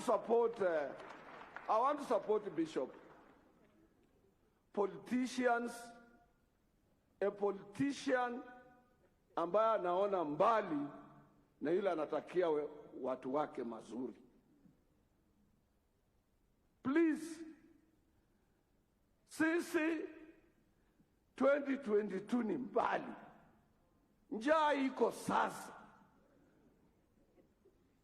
Na mimi nataka kuambia hivi, na msikie, na hii ni ya mwisho, nipe dakika moja. I'm an elder, and there is no another elder in this Republic of Kenya. When we were growing, tulikuwa na polytechnics. Kazi ya hizi polytechnics ilikuwa ni kufundisha tailoring, mason, and motor mechanics. Wale makanika wa siku hizo, mechanics wa siku hizo ambao walijifunza hiyo kazi, ukiwapatia gari la sasa ambalo na automatic, computerized, hawawezi kuendesha. When I was growing, I was trained as a telephone technician. Simu za kisasa siwezi kutengeneza. People are talking of digital economy, blue economy, smart economy. Tusielekeze watoto wetu kwa mambo ya zamani. The world is changing fast, and we need that. Tunapeleka watoto kwa shule, na unataka mtoto yako akitoka kwa shule afunge tai.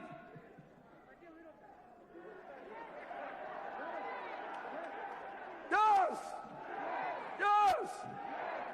Rais, hii document nataka kuambia pamoja ukiwa na ndugu yako, musitishwe. Leteni tuende kwa referendum. We are the majority. We are the people. We are there. We will get it. Usubuhi saina itakuwa imepita. Musitishwe. Kenyans wasitishwe. Tunataka amani. My shop steward 2008 January in Naivasha alikufa akiongea na mimi because of tribal clashes. We don't want to go there. Na tusitishwe sisi. Tusitishwe. Asante sana. Naomba Mheshimiwa Rais, kwa ruhusa yako niwaite sasa Reverend Dr. Samuel Kobia wa NCIC na Bwana Degwa Wahome aliye mwenyekiti wa County Assemblies Forum.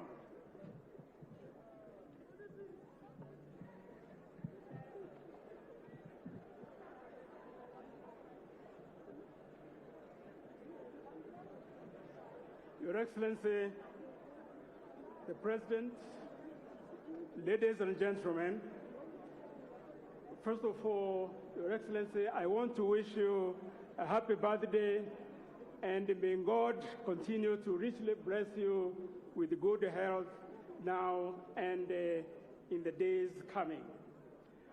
I am thankful for the opportunity to speak during such an important milestone in our collective quest to refine the way society is organized and governed. Building a just, peaceful, and cohesive society is an indispensable pillar of this quest, and given that most of the issues in the building bridges agenda touch directly or indirectly on our mandate, we as the National Cohesion and Integration Commission have maintained a keen interest in the BBI process. After all, we are the ones who will be expected to spearhead the implementation of a good number of its recommendations in the days and years ahead. Your Excellency, we all recall the highly polarized and the tense state of our nation prior to the handshake. But since then, peace and tranquility has prevailed, and the Kenyans have been able to integrate freely across the Republic, which also has enhanced integration. It is against this backdrop that we should look at today's launch of the BBI report. The BBI report is being launched at a time when we are grappling with the effects of the COVID-19 pandemic, which has exposed our class, ethnic, and regional inequalities that have long driven political polarization and fanned conflict in our country. The pandemic has also amplified fragilities in our health and education systems. The BBI recommendations should therefore act as a stimulus to invest in systems to promote prosperity for all, ones that will build a cohesive and peaceful society.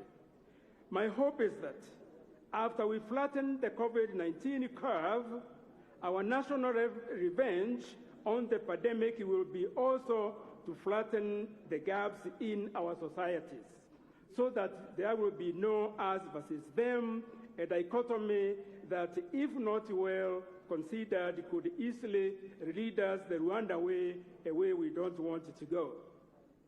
Whereas the BBI has the potential to transform our country by resolving many of the underlying issues that lead us into cyclical bouts of electoral unrest, no amount of legislation will take us from a nation of blind ties to a nation of ideals. For this, we, and in particular our leaders, must bring to life the national values as expressed in our Constitution. The evolution of a national ethos essential to our national ideals is critical to the consolidation of our democratic gains and to our quest to build a peaceful, just, cohesive, and prosperous society.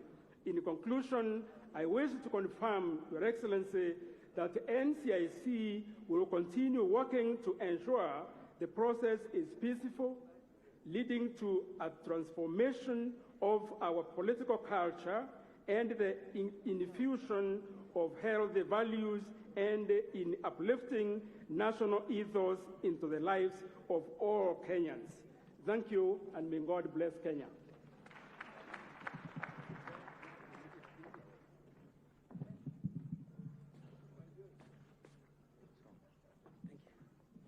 Yes, Your Excellency, the President of the Republic of Kenya, Honorable Uhuru Kenyatta, Your Excellency, the Deputy President and the Right Honorable Prime Minister, all protocols observed, good afternoon.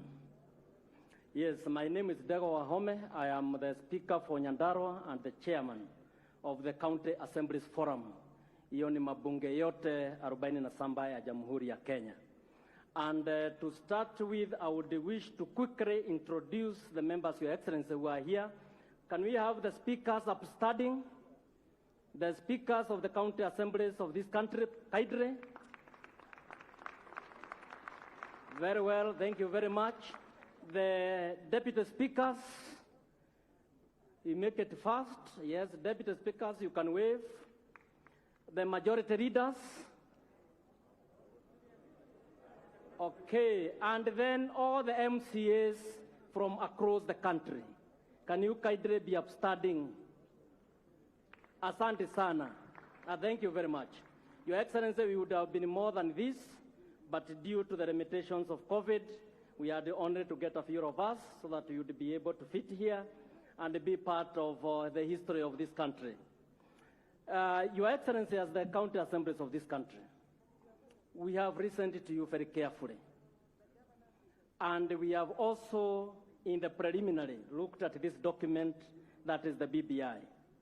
And what we can say outright, even before we make an assurance to you that actually we are going the 2,287 MCAs in this country, that we commit that we are going to look into this document and we are going to read it ourselves.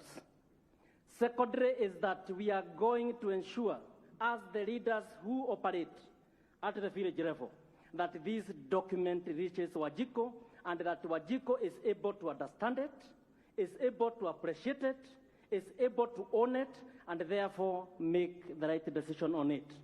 But as I've said at the preliminary stage, is that we are very happy and appreciate with the 35% of the vertical sharing of revenue that will be coming to the counties.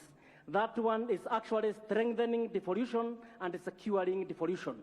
And with those kind of resources, Your Excellency, coming to the counties, we are assured that there will be no commotion at the national level for leadership at the national level. Everybody will follow resources at the counties to be able to work for our people at the grassroots. Secondly is that we thank you for the establishment of county assemblies fund. This will ensure that the billions that will come to the counties, that the assemblies are now will be dependent financially and will be able to take care of this money to ensure that it serves the purpose for which it was brought to the counties. Your Excellency, we also thank you and we appreciate this report for the reasons that the concept of World Development Fund has been incorporated in this document. And with the World Development Fund, it will be ensured that there is equitable distribution of development programs across the counties.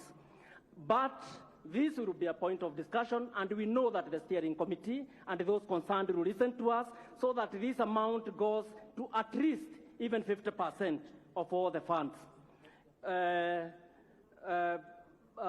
Your Excellency, the President, is that as the assemblies of this country, we have said we have only looked at these documents at the preliminary, and we can already see good things. We can see good tidings on this document, and I know we are going to bring a positive report on this document. Asante sana. Asante sana.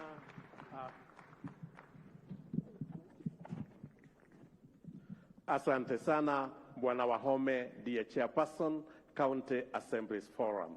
Naomba Mheshimiwa Rais nimwalike sasa Governor Ali Roba na Mheshimiwa Governor Wycliffe Oparanya kwa niaba ya Council of Governors. Mheshimiwa.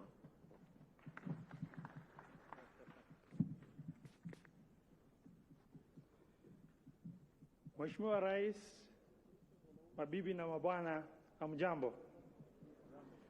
Yangu itakuwa ni fupi sana. Tumezungumzia mambo ya BBI kwa muda mrefu. Dalili yake ambayo imeanza na handshake baina ya Mheshimiwa Rais na Mheshimiwa the Right Honorable Raila Odinga. Nataka kuchukua mfano mmoja mfupi sana. Hivi juzi wakati Mheshimiwa Rais alikuwa Nyanza na akiwa Kisumu, wakati alikuwa amekaribishwa na raia kwa shangwe, vigelegele, vifijo, nderemo na hoihoi, kiasi ya kuwa ukiweza kuangalia runinga furaha iliyoko katika nyuso za wananchi wa Nyanza ambao miaka 8 iliyopita iko kwa inaweza hata kufikirika kimawazo, inadhihirisha Wakenya wamechoka na uhasama baina yao. Na mimi ninaongoza county ambao ni mojawapo wa county ndugu yangu Right Honorable Raila hakuweza kufika kupiga campaign kampeni mbili zilizopita kwa sababu ya hiyo uhasama ya kisiasa. Leo hii imetupa fursa ya kuweza kuleta Wakenya pamoja, kuhakikisha tumeangalia siasa tofauti na vile tulikuwa tunaangalia siasa hapo zamani. Ikiwa hakuna sababu nyingine, tunaweza kuiunga hii BBI report pamoja na mabadiliko ambayo imewekwa katika mkakati yake. Sababu ya kuweza kuleta Wakenya pamoja na Wakenya kuweza kujiona kama Wakenya pasina utengano, itakuwa ni muhimu sana sisi kupata fursa hii. Kwa wale ambao ni wafugaji, miaka mingi tumeweza kuzungumzia mambo ya marginalization.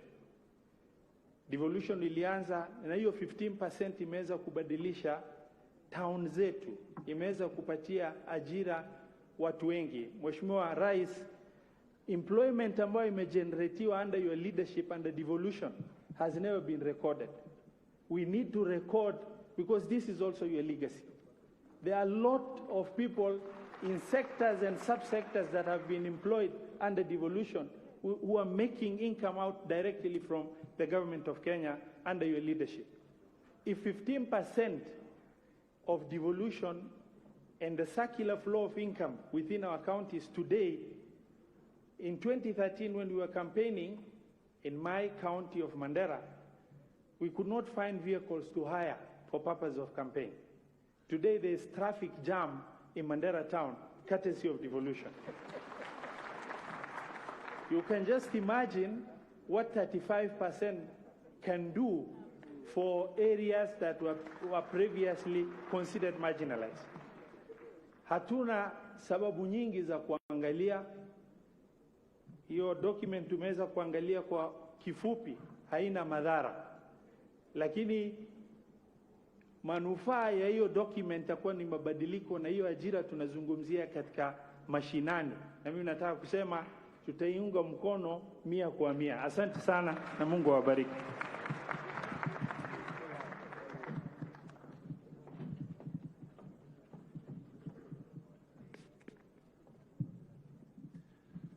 Mheshimiwa Rais, mabibi na mabwana, mimi nimekuja hapa kuongea kwa niaba ya baraza la magavana. Na tuna magavana wengi ambao wametoka kaunti mbalimbali. Nataka niwatambue, wasimame tu, deputy governors na governors wote wasimame, muone hiyo ndio wamekuja kwa wingi. Na nina apologies kutoka kwa governor wa Kwale, Mheshimiwa Mvurya, hangeweza kuwa na sisi hapa siku ya leo, lakini amesema anaunga mkono BBI.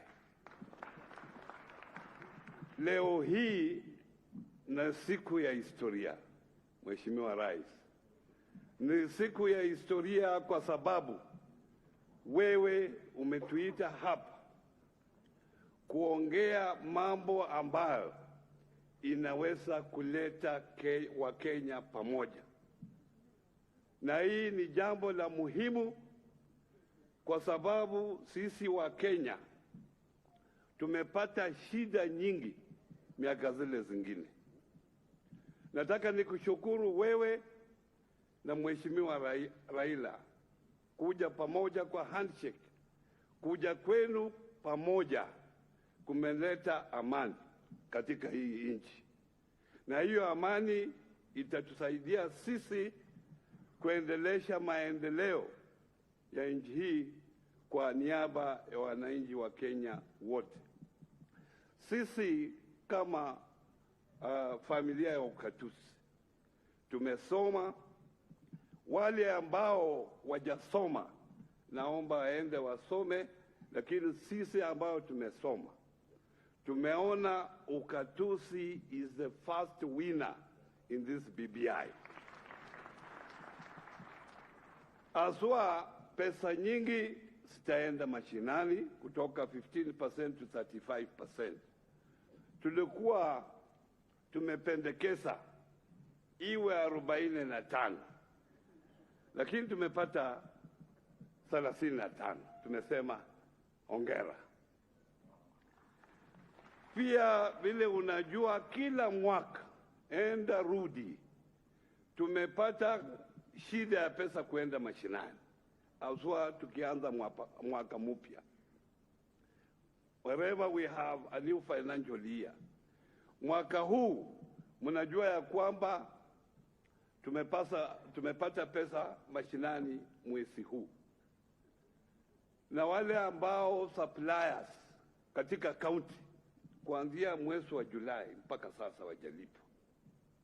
Ndio unasikia wengi wao wanakuwa auction, ile kampuni zao zinafilisika.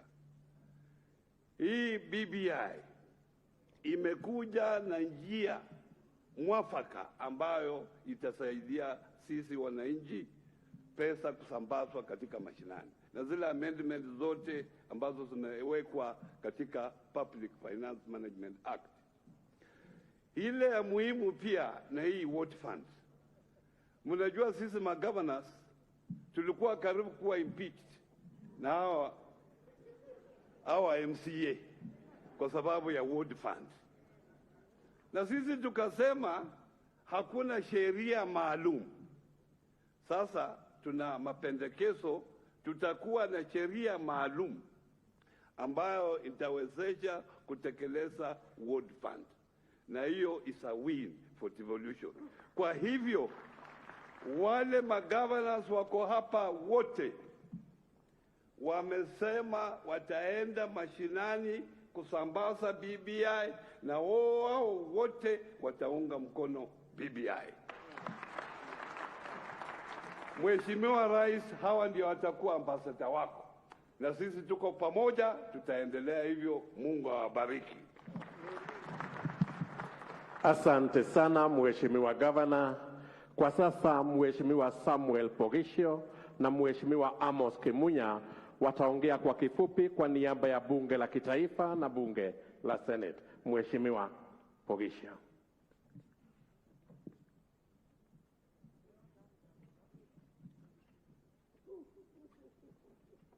Your Excellency, President, the Right Honorable Prime Minister, Deputy President, distinguished guests, ladies and gentlemen, good afternoon. I'm Jambo. Your Excellency, I have only a few minutes to speak.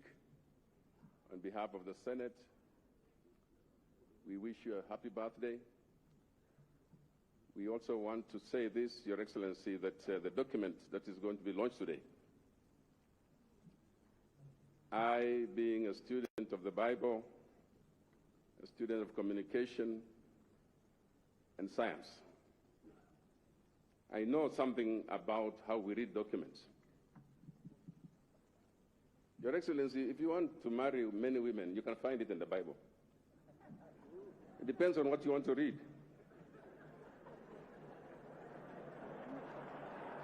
It is there.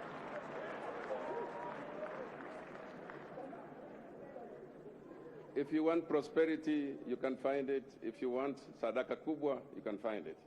It's the way we read the documents. Your Excellency, in the area of communication, we have something called selective perception. It means even if you're on a busy street and you're hungry, all you will see are restaurants. You can't even see a bank next door to a restaurant because your mind is set. You are going to eat and you can't see anything else.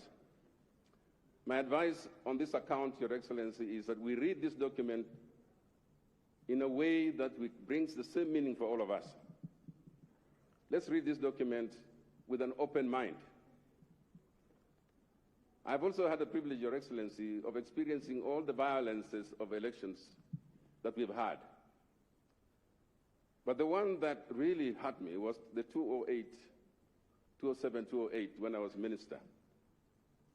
And having been the Minister for Information, Your Excellency, the information I used to get and the pictures I used to see, not many Kenyans saw. And I just want to say, for God's sake, let us never go back to that scenario. Never. And Your Excellency, I'm also privileged to come from a community that understands something about war and warfare.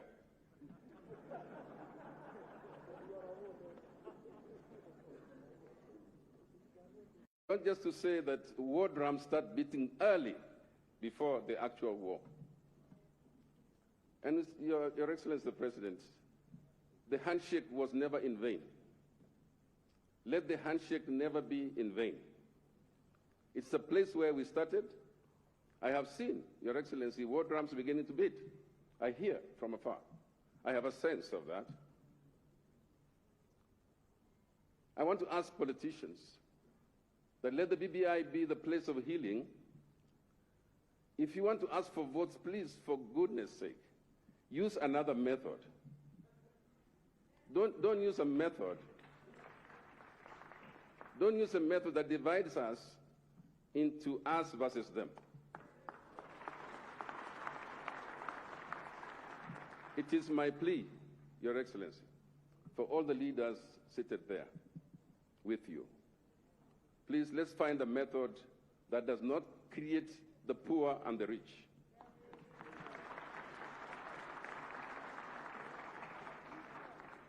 And it's on that account, Your Excellency, that I just say, I pray. Because there are no poor that belongs to any of us. There are no rich that belong to any of us. If you split the poor, they will fight. If you split the rich, they will fight. And so we just want us to begin a new phase of our political life. And this document, we support it. I ask those who have issues, will get around to look at it properly. But may God help Kenya. Never again shall we have conflicts associated with the elections. God bless Kenya. God bless.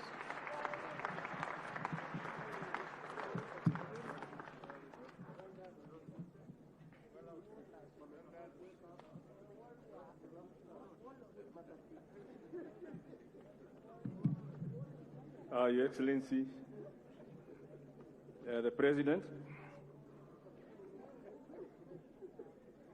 Your Excellencies, the Deputy President, and the former Prime Minister, let me also recognize in a special way the presence today of our speakers of Parliament.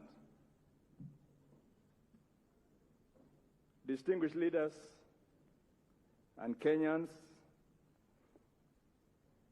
because the whole of Kenya is here,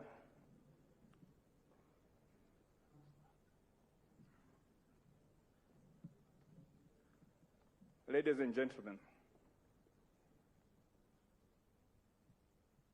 we've been listening to the cries of Kenyans.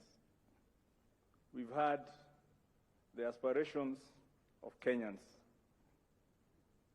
and the hopes that Kenyans have. And all these have been contained in this document and indeed in a series of other documents. But the ultimate burden of actualizing that dream and that vision is being placed on the shoulders of 349 members of Parliament in the National Assembly and another 67 in the Senate to deliver. So at this point, may I ask the members of the Senate and the members of the National Assembly who are here today to represent all those who could not, please stand up for recognition by this group of Kenyans.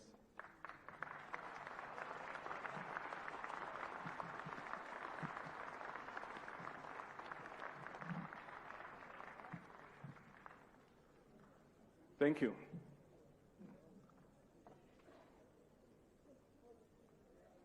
The reason I asked them to stand is because we have less than 2 years to the next elections. So at least their term of office is guaranteed for that period to deliver on a whole myriad of legislation, constitutional amendments, in addition to what is already in the pipeline. They need your prayers. They need your support so that we can concentrate in the House instead of in the constituencies if we have to deliver on this dream for the Kenyan people. We've done it before. In 2010, in August of 2010, that's when the Constitution was promulgated. And between August and March of 2012, I believe we had delivered on about all the legislation that was required to actualize the Constitution. So we can do it. But now, time is different. We are meeting limited because of COVID, but we believe we are up to the task. And I want to assure the Kenyan people, on behalf of these members of Parliament, that what has been placed on our hands, we are equal to the task. And in unity, because on this matter, we don't have a minority side or a majority side. We are united for the people of Kenya. So we want to extend that assurance and to say, with your support as Kenyans, we will not use the youth to fight for us. You saw us dancing on the Jerusalem Challenge. United people from all different political parties, factions, affiliations, but we're united to show that when there's a common cause, we can put our political differences aside. And on this matter of actualizing the Kenyan dream, to get the vision of the new Kenya, of shared prosperity, with plenty within our borders. I've discussed this with my colleague, the leader of minority, discussed this with our whips, and we've agreed that we're going to marshal everyone together so that we can achieve this dream together. May God help us on that journey. God bless Kenya. God bless you all. Asanteni sana mheshimiwa. Tutawaalika sasa wafuatao na niombe kwa heshima sana tena. Vile niliomba, we kindly stick to the 3 minutes. Tutawaalika sasa mheshimiwa Wafula wa Munyinyi, mheshimiwa Isaac Ruto, mheshimiwa anaye represent Gideon Moi, Governor Alfred Mutua, Mheshimiwa Moses Wetangula, Mheshimiwa Musalia Mudavadi na Mheshimiwa Kalonzo Musyoka. Mheshimiwa wa Munyinyi.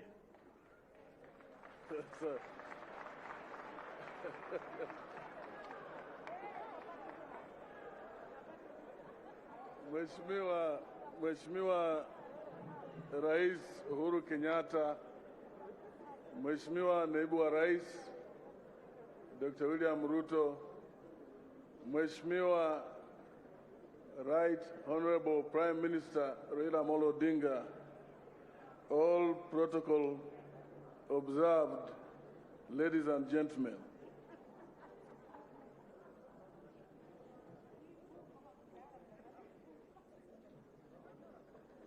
Leo ni siku kubwa,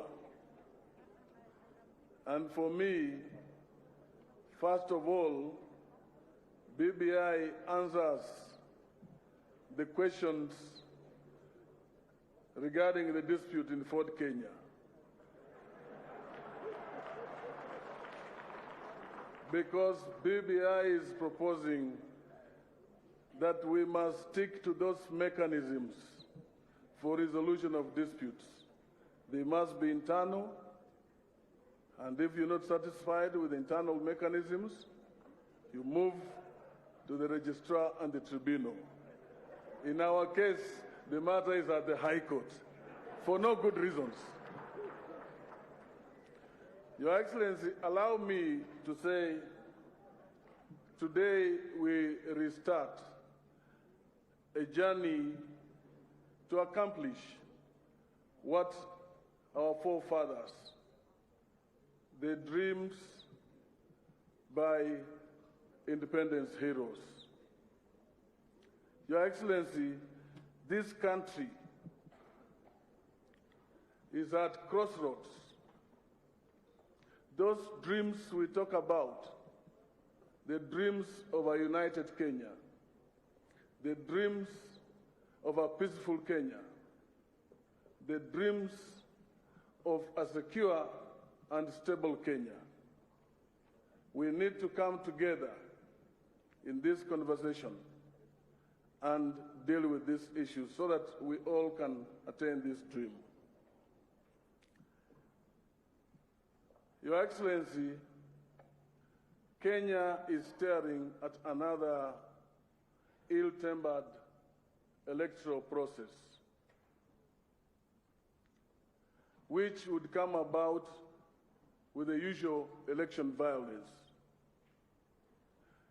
BBI is providing the answer to end the violence, the political violence in our country. We must pass BBI. We will all recall the committee of experts under the late Zamba Kitonga, and may he rest in peace, had recommended a hybrid system. But when we went to Naivasha, those members of the Parliamentary Select Committee changed from a hybrid system to a presidency without explaining to Kenyans. We need to get back there. There are recommendations here that address that, and BBI is going to deal with all those issues. I am being asked to finalize, but I must restate my happiness with the BBI report and call upon all Kenyans and my colleagues to support the report so that we can reform our country. I thank you.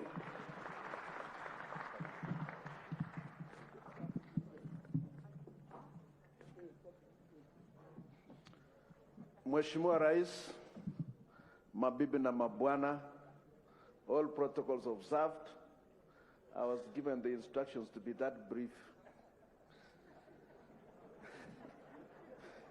Now, I am very elated because for once we are standing here today, we are meeting here today to actualize and strengthen devolution. This is one of the greatest moments for the people who have lived in utter deprivation. We can now take the economy to our villages. We can take and grow the Kenyan economy to the farthest corner of this republic. I want to urge all of us to support this process. I have read through this document. It has been about more than 4 days. It's enough to read that document. You don't need a whole month to read this document. I have tried to look for the mischief in any of the amendments, and I have found none. I've gone through the pages. Amendments to the Constitution read side by side with the already existing Constitution. And there is no amendment that has been proposed that will negate the gains Kenyans have gotten over the several years that we've done. They are only gains. We've seen Mama Pendo. This Constitution tells us today, never again shall we be fighting. And I want to laud the two principals who have introduced the concept of handshake. I want us to say it should now be a culture for all those vying office that after the elections they must have a handshake with their opponents. It is the lack of that that has led Kenyans to shed blood. And every time we fight after the elections, after 3 months we are able to discuss peace. And even when we embrace peace after the elections, those we have killed will never understand that there is now peace, that they need to wake up. They are very dead. They are away from us. We should never take that route again. Let us take devolution strongly, and let us have an all-inclusive management process for our political affairs in this country. I want to laud the Haji team and say, Pongezi, God bless you. That is a lot of wisdom. I will be on the campaign trail to ensure that this document is passed the soonest possible. And for the constitutional amendments, there is no more debate. Let us just go and pass it. Give us the bill. For the legislative agenda, let us look at it. You can debate it as much as you want. But for these amendments, all is done. We are not going to rewrite that. Thank you, and God bless you.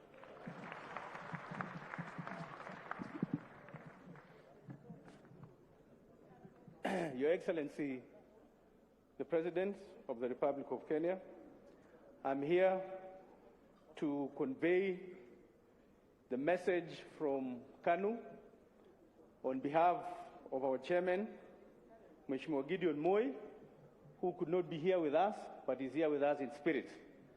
This is the position of KANU with regards to BBI.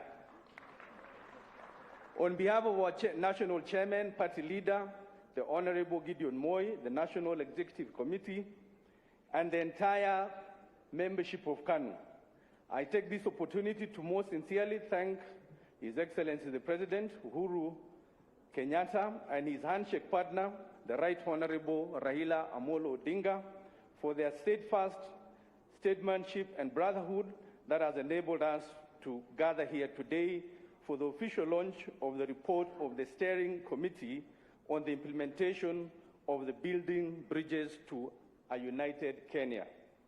42 years ago, then newly elected President, His Excellency Daniel Toroitich Arap Moi, coined the Nyayo philosophy with the aim of ensuring that our young nation would henceforth be one indivisible nation. Government action for the remainder of his term and under successive administration was and remains centered around the unifying Nyayo philosophy of peace, love, and unity. We are proud for so much achieved in that direction. However, we are brave enough to admit that our country has not been as united as was contemplated by our founding father, Mzee Jomo Kenyatta, Daniel Arap Moi Mzee, His Excellency Mwai Kibaki, our current President Uhuru Kenyatta, and the Right Honorable Prime Minister Raila Odinga. Indeed, we have fallen short in a number of ways, but we are convinced that unity should no longer be a persuasive call, but a mandatory call. In this regard, it is our conviction that the call for peace, love, and unity should be entrenched in law. And that is why we are here today firmly supportive of the initiative by President Uhuru Kenyatta and the Right Honorable Raila Amolo Odinga to transform the call for peace, love, and unity into law.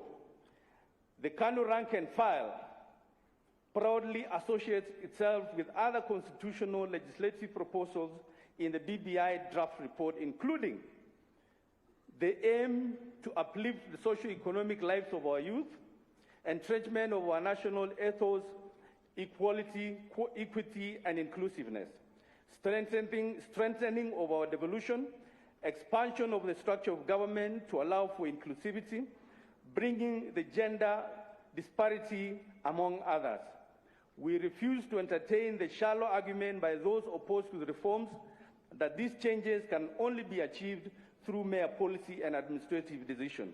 Hence, we fully associate with the President's position that this is a package that should be anchored in the supreme law of the land. KANU, national and county leaders are under firm instructions to endorse the BPI document without haste for the good of the current and the future generations. Having read the report so far, we in KANU have no doubts that BBI agenda is calling upon ask Kenyans to embrace ideals that will guarantee for ourselves, the future generation, a united, peaceful, inclusive, equitable, prosperous country devoid of ethnic antagonism and divisive politics.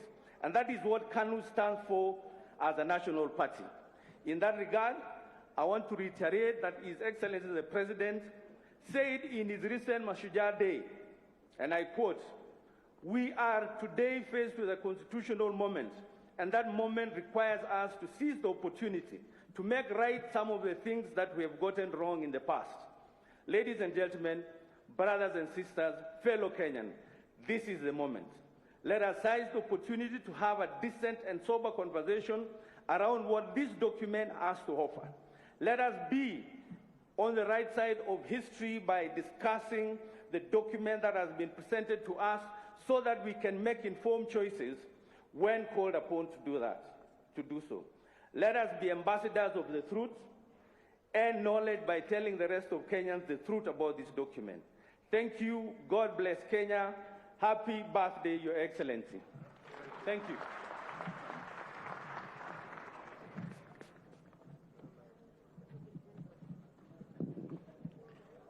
Your Excellency, the President, Excellency, the Deputy President, former Prime Minister Raila Odinga, all protocols observed. I have 4 points, and I'll do them in a very chap manner. Number one, congratulations to the team that put this together.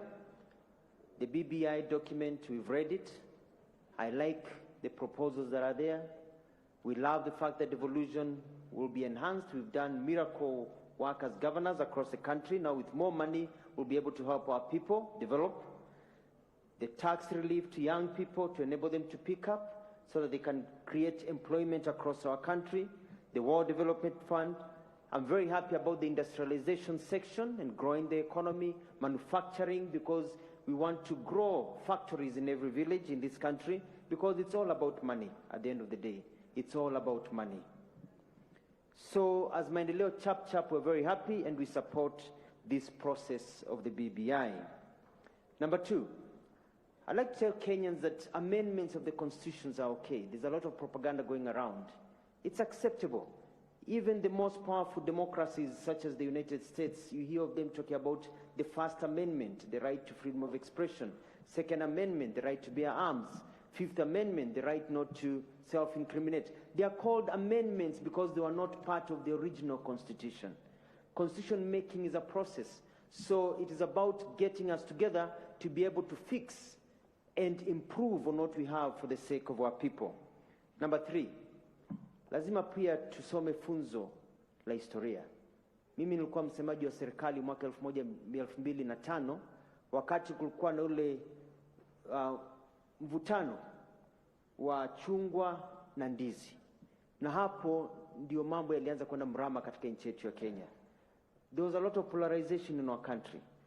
The winner takes it all process started at that time. Na nchi ilichemka, na mkisoma ile ripoti ya Justice Waki, mtaona ya kwamba ile vurugu tumeipata mwaka 2008 ilianzia 2005. Kwa hivyo mimi naomba hivi kwa nyenyekevu ya kwamba sisi wote kama viongozi katika nchi yetu ndio tusichomane tena kule 2022.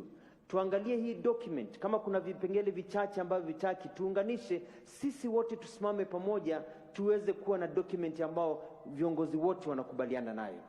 Kwa sababu tukienda hivi mvutano, watu wameanza kukataa, wengine wanakubali, tutaenda pale pale na mabazuu yako sawa, si watoto wetu ndio wanaumia kule chini. Kwa hivyo tuangalie nchi ambayo inashikana. Na mwisho kabisa, nataka kuwagotea vijana na Wakenya wenzangu popote ulipo. Nitakuwa kuwapatia rada kiasi. Mnajua sisi tumechoka nchi ya mabezanga wachache wenye pesa nyingi na mamilioni ambao wamesota. Tunataka nchi ambayo watu wako na usawa. Nataka kushow birthday boy Unye na Rao ya kwamba na mabazu wengine wako hapa wote, ya kwamba sisi, especially the young people in this country, tunataka Kenya ambayo tunaendelea kuchochwa saa zote. Haswa tunataka Kenya iko fair, ndio kijana akiamka asubuhi anadondoka, anajua atapata wera ama atapata do, si kulala njaa kila wakati. Lakini msitupange na mastingo ya kabila, kutupanga ati huyu ndio leader wa kabila hili, leader wa kabila hili, leader wa kabila hili. Mnatupanga na mastingo ya kabila. Mkifanya hivyo sisi tutakataa. Mkipanga tutapangua, mkifunga tutafungua, kwa sababu sisi tutaka mambo fresh ndio tusonge mbele. Asante. God bless na God bless Kenya.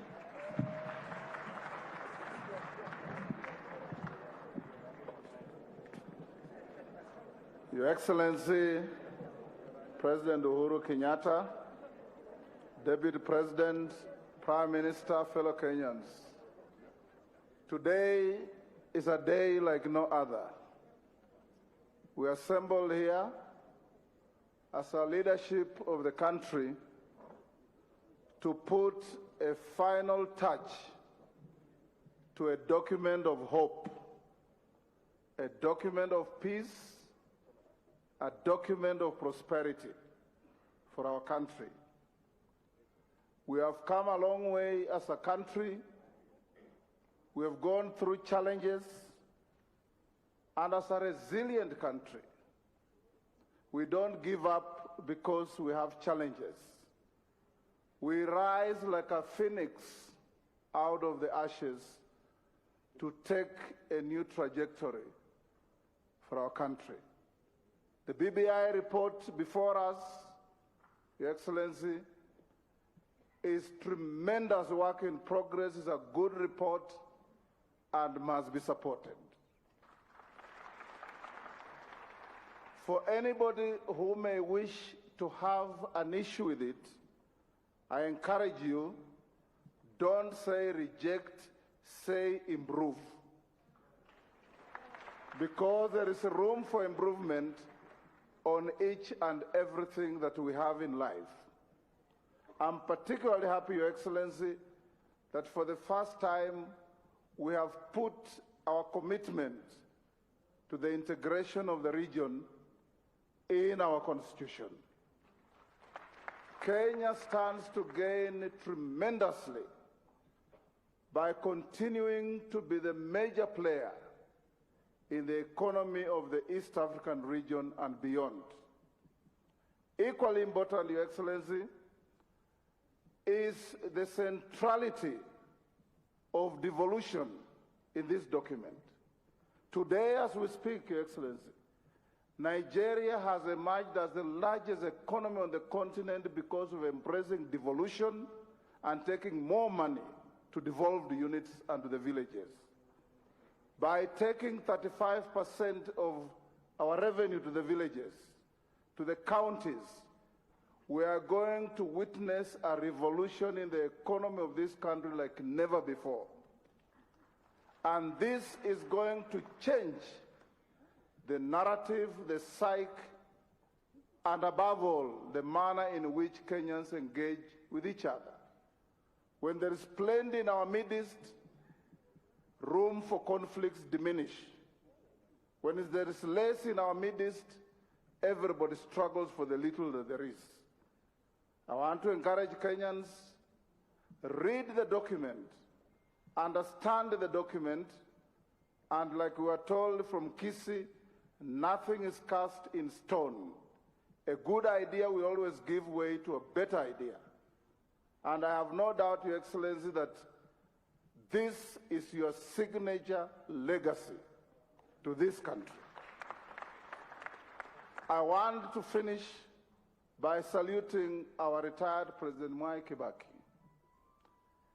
He, after the 2007-2008 conflicts, navigated and midwifed the birth of the 2010 Constitution. And that's why we're here to look at that Constitution and make it even better. You said, Your Excellency, in Kisii, that in 1963, we had a Constitution that was a ceasefire document. In 2010, we had a Constitution that was a stopgap document. Now we are going to have the ultimate document, the Constitution that will lead this country for generations to come. And fellow Kenyans, don't let anybody read for you. Read yourself, understand, and if you have any new idea, we want our country to move together as one big happy family called Kenya. God bless us all.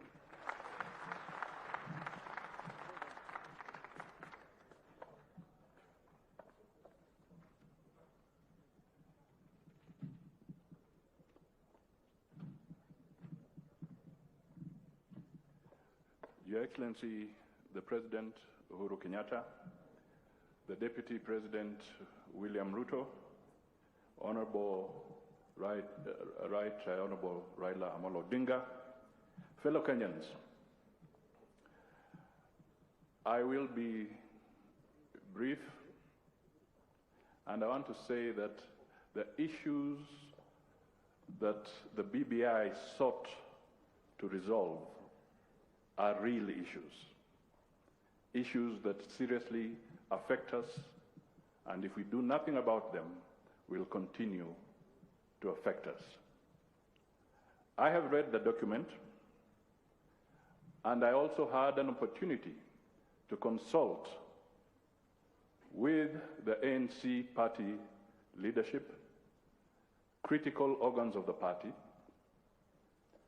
We had a robust debate, and we came to the general conclusion that the document has very good provisions.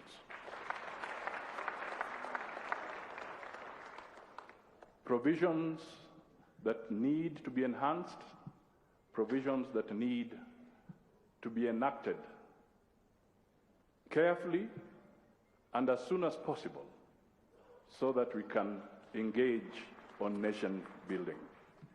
Your Excellency, there are some areas,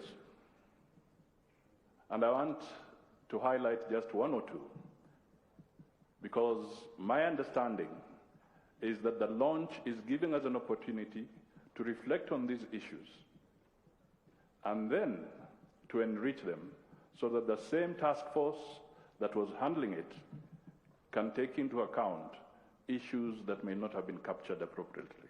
Indeed, a number of speakers have indicated there may be a few areas that require refining.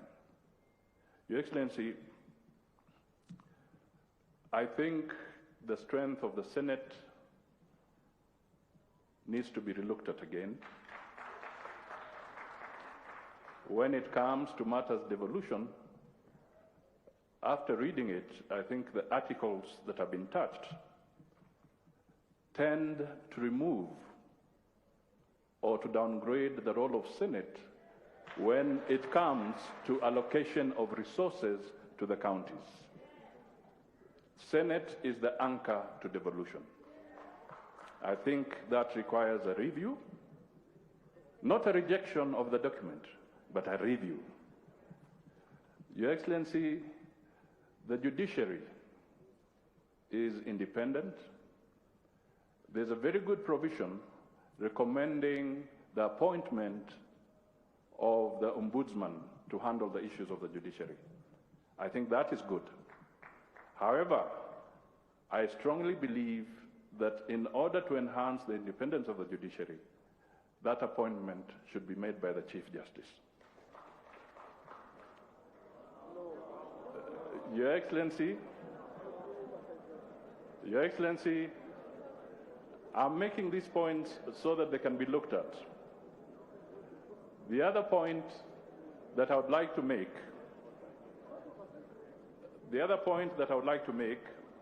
is the issue of underpinning the economy. Your Excellency, you and I have the unique commonality of having served as ministers of finance. This is an area you understand very well. I strongly recommend that in the document, and as we look at it, because I believe there's a window, we can underpin the need to tame our public debt.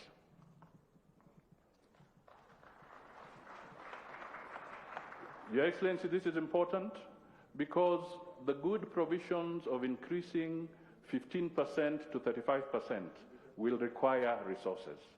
If the debt consumes too much of our resources, we shall again fail to serve the counties. That is critical. Finally, Your Excellency, I just wish to say that you have a mammoth task, we have a mammoth task. The 2010 Constitution, when it got to the referendum, it had a 67% acceptance across the country. That was the referendum statistics. I want to beseech Kenyans that let us work together. Let us look at this document together so that when we get to the level of the referendum, we should only better that percentage of 67% to higher. That will be so good because it will then be building the consensus we want for the Constitution. Your Excellency, the Constitution is not like the 10 Commandments. We cannot amend the 10 Commandments, but we can amend the Constitution. We can also improve the gray areas around the BBI so that that high percentage comes on board. And it is on this basis that I revisit the Kisii address by His Excellency the President, that we must build consensus. He emphasized that in his speech, so that by the time we are reaching the plebiscite, we shall have developed very broad consensus. Kenya is ours. We must all protect it. This initiative is excellent. It is not work that can be taken lightly. So we support it. We'll work to support it, and we'll work to improve it. God bless all Kenyans, and God bless the souls of all those who have sacrificed or have lost their lives in the quest for a better Kenya. Thank you so much.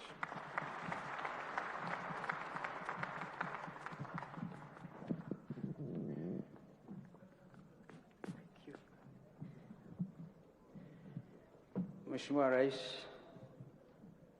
fellow Kenyans, I join others in wishing you a very happy birthday. And I want to take it up from where my friend Bishop Ogide left it. He once got me into a lot of trouble when I attended his inauguration as a Bishop of Sitam. He did refer to Psalms 133, I beg your pardon. It's just three stanzas, 3 verses. And it's actually a song by David. Jehovah, just a minute. This song by David starts by saying, "Behold how good and how pleasant it is for brethren to dwell together in unity. It is like the precious oil upon the head that ran down upon the beard, even Aaron's beard, that came down upon the skirt of his garments, like the dew of Hermon that cometh down upon the mountains of Zion. For there Jehovah commanded the blessing, even life evermore." I think this is a moment for us Kenyans to reflect on this.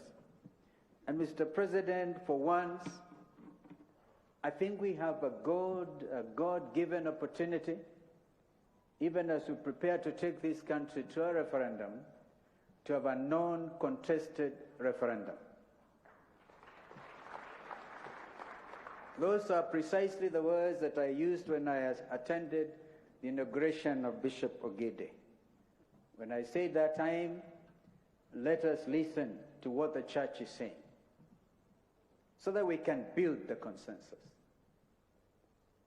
I have read and I have traveled, and the most recent interesting reading I've come across is that of some of us who think that This is another trick.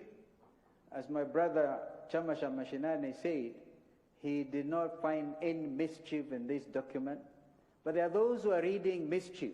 Unfortunately, let us also bring them on board. For instance, they think that this whole thing is aimed at creating and expanding the structure of the executive to the detriment of everything else. But you have heard here the Kenyans in a celebratory mood because devolution is the biggest gainer of this whole thing. 35% to the counties. Recently, Your Excellency, you recall the very tough discussion in the Senate when senators could not even agree on the formula. Now everything looks straight. And I want to urge here that we get into this norm of believing that every Kenyan is important. Every Kenyan. Those on four-wheel cars and those even on one wheel. Every Kenyan matters. Every Kenyan matters. And therefore nobody should read mischief where there is none. Governors, when you get this money, I plead for the love of this country. Please let us adhere to the provisions of Chapter 6 of the Constitution. I know that there are ward representatives who may not agree with some of the governors, and then they have been denied development assistance. Now, it was Wiper Democratic Movement's position that this 2%, that Ward Development Fund be included as a constitutional amendment. And this we're very proud of as Wiper because it was listened, we are listened to, we are listed in that document as one of the parties that made this presentation. Because we believe in devolution. Let us deepen it and of course avoid the stealing. What one ambassador once said, Kenyans, we steal and we vomit on their shoes. We have an opportunity to grow our own economy and not vomit on each other, but grow this economy. Mr. President, I want to be very brief today. And I say that we have read this document. We cannot be in a reading mood all the time. It's not a very big document. We have read it. What happens next, in my view, Mr. President, is that the bills that have already been drafted, and there are several of them, drafted, let then the whole concept, which is enshrined in Constitution 2010, take root. Participation, public participation with regard to each of those bills that has been drafted subsequent upon this report. So the report then can have some hands and feet to stand on. And the country then can prepare for the next very important thing. So we have read, let us not kid ourselves. People cannot read forever. Iko kwa mtandao, it has been read, and I think it is a time to move on and support this change, which is important. And while you are doing it, avoid radicalizing this country. You see, there are very many types of terrorism. If you start a class war, what are you doing to your own country in the name of wanting to get elected? This is not good. I've just come, Your Excellency, from a visit to Mount Kenya region, and beautiful Thompson Falls, compared to the famous Bombers of Kenya thing, it's amazing. Beautiful territory, beautiful country. But then we radicalize a youth, so they look at you, a youth looked at me and said, Kalonzo, we welcome you. Karibu sana. At least somebody has brought us a wheelbarrow. What have you brought us? Even I'm saying the wheelbarrows are important to this country. It is important. Therefore, let us embrace this possibility, God-given opportunity to have a non-contested referendum so that there will be no wheelbarrows and there will be no other types of Kenyans. Class war, dangerous. Finally, Mr. President, Alanet Jr., whom I celebrate, put you into a very tricky situation.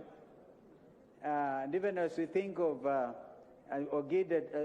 appealing to my brother Raila to stop the reggae and William to stop the wheelbarrow story, I love this Jerusalem song, that dance.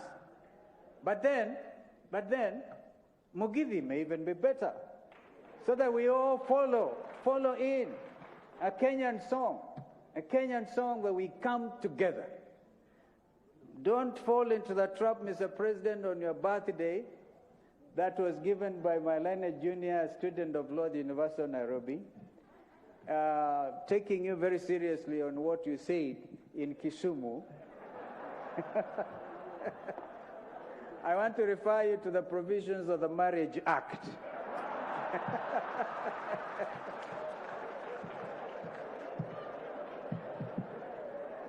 And I'm quite sure First Lady Margaret Kenyatta will be very happy that the law protects this situation.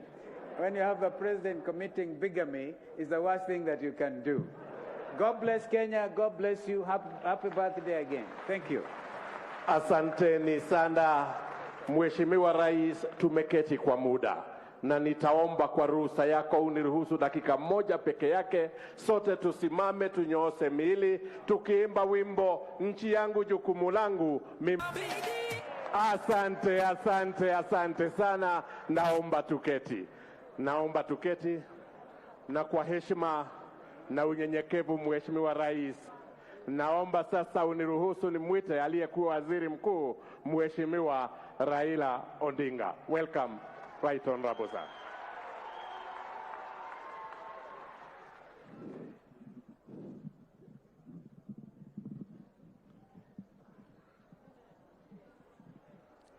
Your Excellency.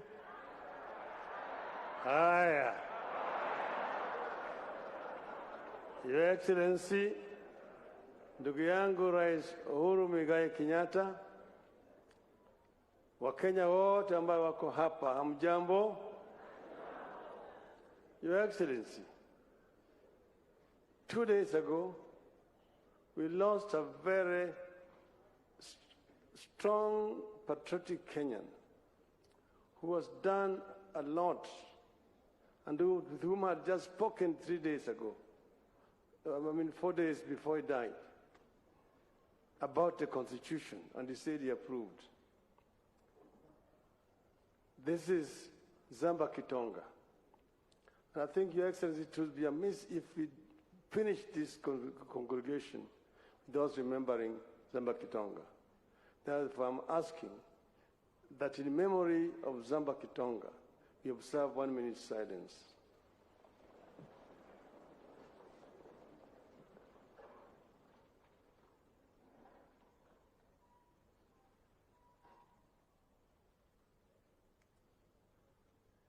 Asanteni.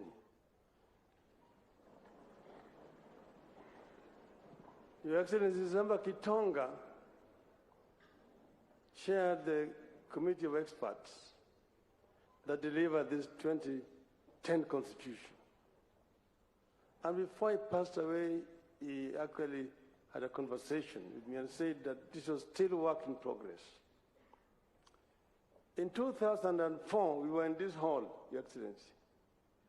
I was delegate number 155. Nilikuwa nakaa pale juu. And one day, as the delegates were gathered here, and we were talking about devolution, and one of the delegates, the late Dr. Odhiambo Mbai, stood somewhere that side and spoke for about 10 minutes about devolution.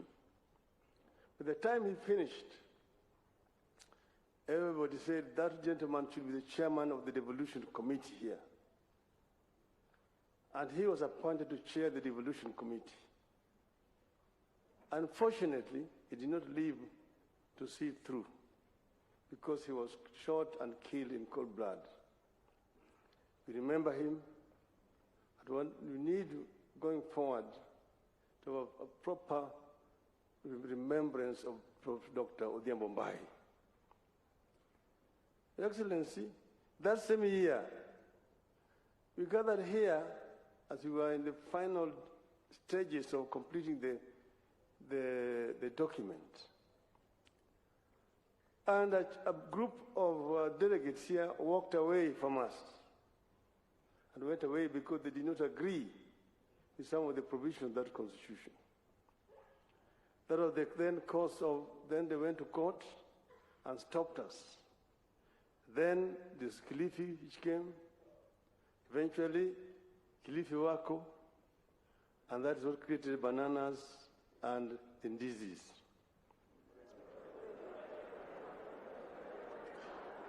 Bananas and chungwa. But then, Your Excellency, why am I saying this? I'm saying this to just say that it has been a journey. After the 205 came 207 and 208. And that's when we now ended up with Kofi Annan Agenda 4. And that is what then created 2010. So as those who have spoken before have said, 2010 Constitution was a ceasefire constitution.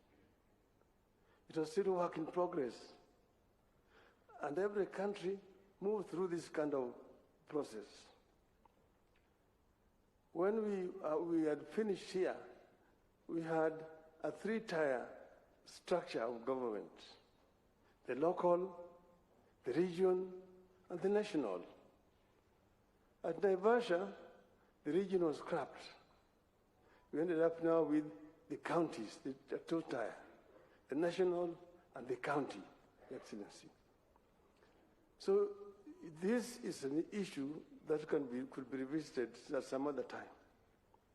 But right now we have this. But then, Your Excellency, when we sat together, we agreed that it was time to look at some of the issues ailing our country.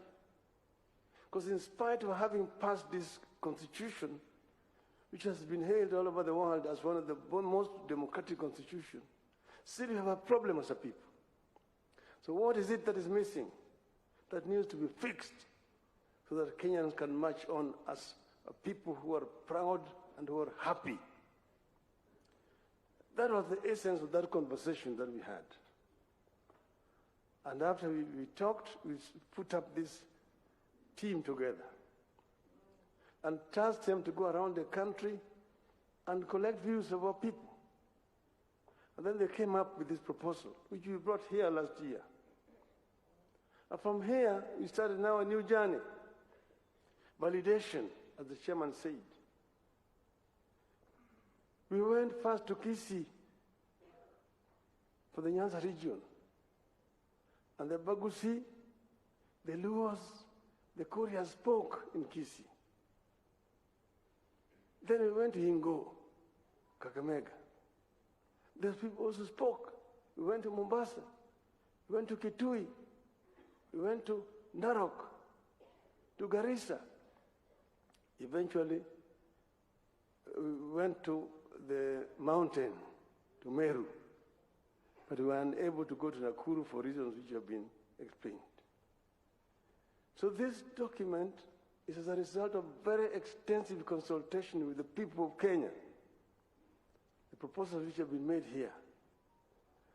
But as other people have said, it is still work in progress. We need to be, and we have said it must be inclusive. Everybody needs to be involved. Your Excellency, as the Bible says,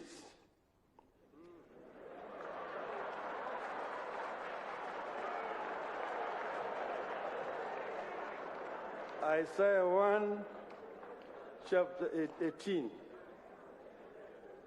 Come now, let us reason together.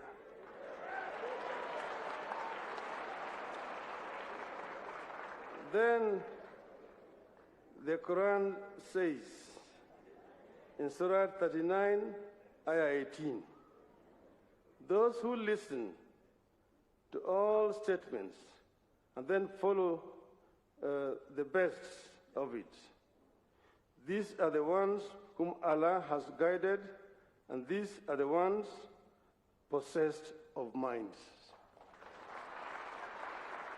So we are saying, come and let us reason together as a people of Kenya. Let us talk together, and let us not talk at each other, but let us talk to each other. Because Kenya is bigger than all of us. And we, with President Uhuru Kenyatta, when we talked, We said we want to bequeath a better society for the coming generation of our country. It is not about making Uhuru Kenyatta a prime minister or Raila Odinga a president. And Raila Odinga has never declared, and I want to tell the Standard newspaper, anywhere that he wants to run for presidency in 2022. That is not why we brought this. We brought this because we have seen that there are problems in our country, and these problems must be solved by the people of Kenya themselves. The founding fathers of our nation wanted a united nation, where that's why they said that God bless this land of ours. Justice be our shield and defender. May we dwell in unity, peace and liberty. Plenty be found within our borders. That plenty was not going to drop like manna from heaven. It was going to be as a result of the sweat and the toil of our people. So we must give Kenyans opportunity to create that wealth. And this is what we are talking about, empowering the youth so that the youth can be able to create wealth. Wealth must be created by our people. That's when we are going to have plenty within our country. That every child born in our country has equal opportunity to be able to realize his or her potential from the cradle to the grave. That no Kenyan will sleep without food. That each and every Kenyan, when they are sick, will be able to get treatment, irrespective of whether they have money or no money. This is the kind of society that we want to create. An equal society where everybody has an opportunity. Not a polarized society. The haves and the have-nots. The low downtrodden and the up there. We don't want a proletarian revolution. And proletarian revolutions have never been led by the bourgeois.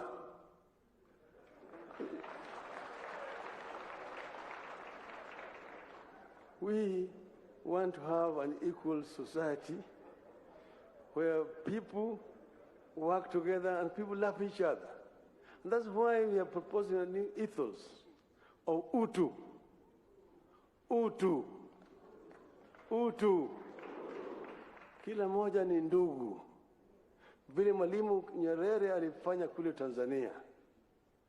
Watanzania hawaulizi mtu wewe ni kabila gani. Anauliza wewe unatoka jimbo gani.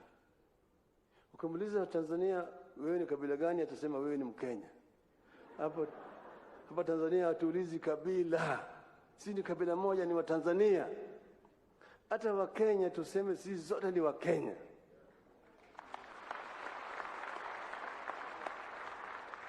Usiniambie mimi wewe ni Mkisii au wewe ni Mkale au wewe ni Mgiriama au wewe ni Mkikuyu au wewe ni Jango.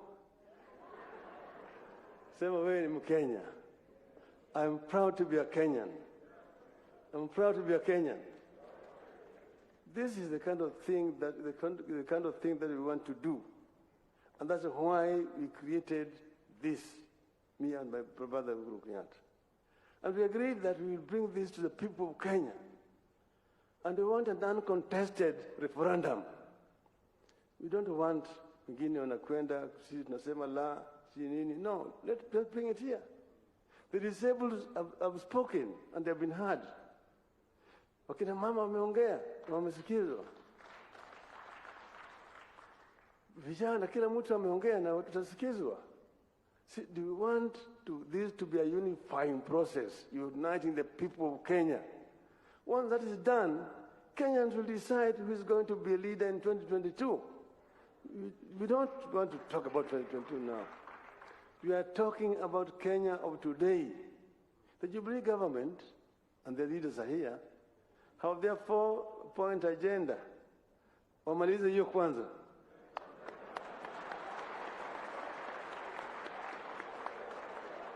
Hapana ambia sisi vile mtafanya 2022. Sasa hivi fanyeni sasa mlize kwanza.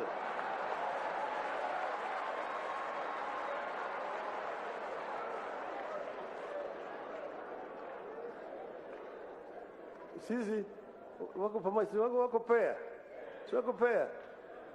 Wewe umekuwa na bibi, mmezaa mtoto, unaona mtoto amekuwa ni kichaa.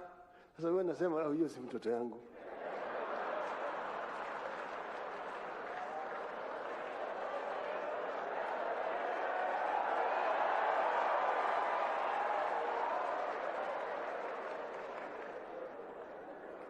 BBI, sema kwa Kenya moja. BBI. BBI. BBI. Mheshimiwa William Samoei Ruto, ongea na Wakenya.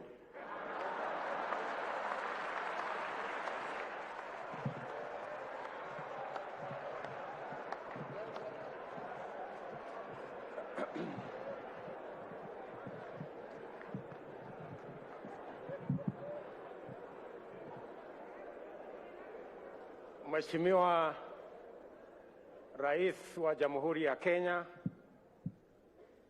Mheshimiwa Uhuru Muigai Kenyatta, Mheshimiwa Raila Odinga, Waziri Mkuu wetu wa zamani, waheshimiwa manaibu wa rais wa zamani, Mheshimiwa Kalonzo Musyoka na Mheshimiwa Musalia Mudavadi,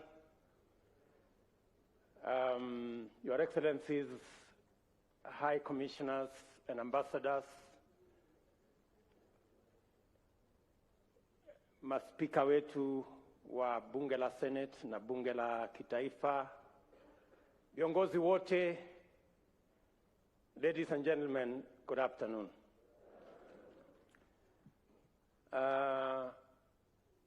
First, I want to say that I hope, Mheshimiwa Raila, you are not referring to me as a bourgeois.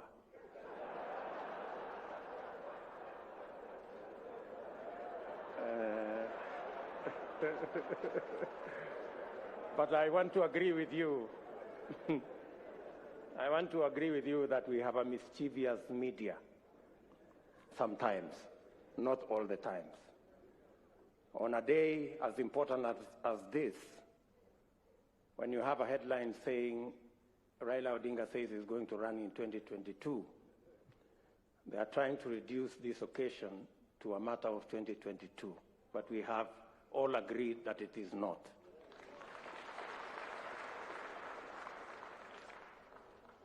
But on the same media, the same headline, they have said that William Ruto is coming to meet demons at Bomas.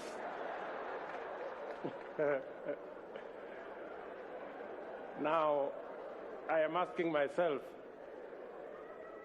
whether there are any demons in Bomas.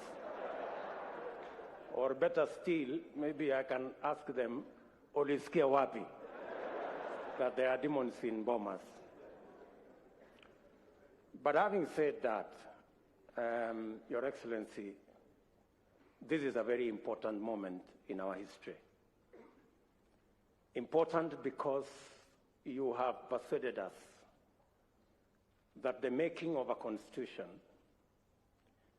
is always work in progress, and that we must strive progressively to have a negotiated constitutional settlement, or to arrive at a place where we are all working together, building consensus. And I share fully with those sentiments. I know even as we are having this meeting and this launch of this report of the Building Bridges initiative, Your Excellency, you have persuaded us that this is a moment to look at our Constitution and to find progressive amendments to our Constitution. There are those who believe, yes, it's a constitutional moment, but to progressively implement the 2010 Constitution. Civil society and others think so. There are those who believe that maybe this is a moment to discuss the ravages of COVID, and the reality of our economic status, especially the majority, 40% odd people of our country who live below the poverty line, and the 16 million or so young people who are unemployed. All this, Your Excellency, as you have said, and as the former Prime Minister has said here, this is a process where we can bring all our views together and listen to one another. And no idea is more superior or less superior to the other.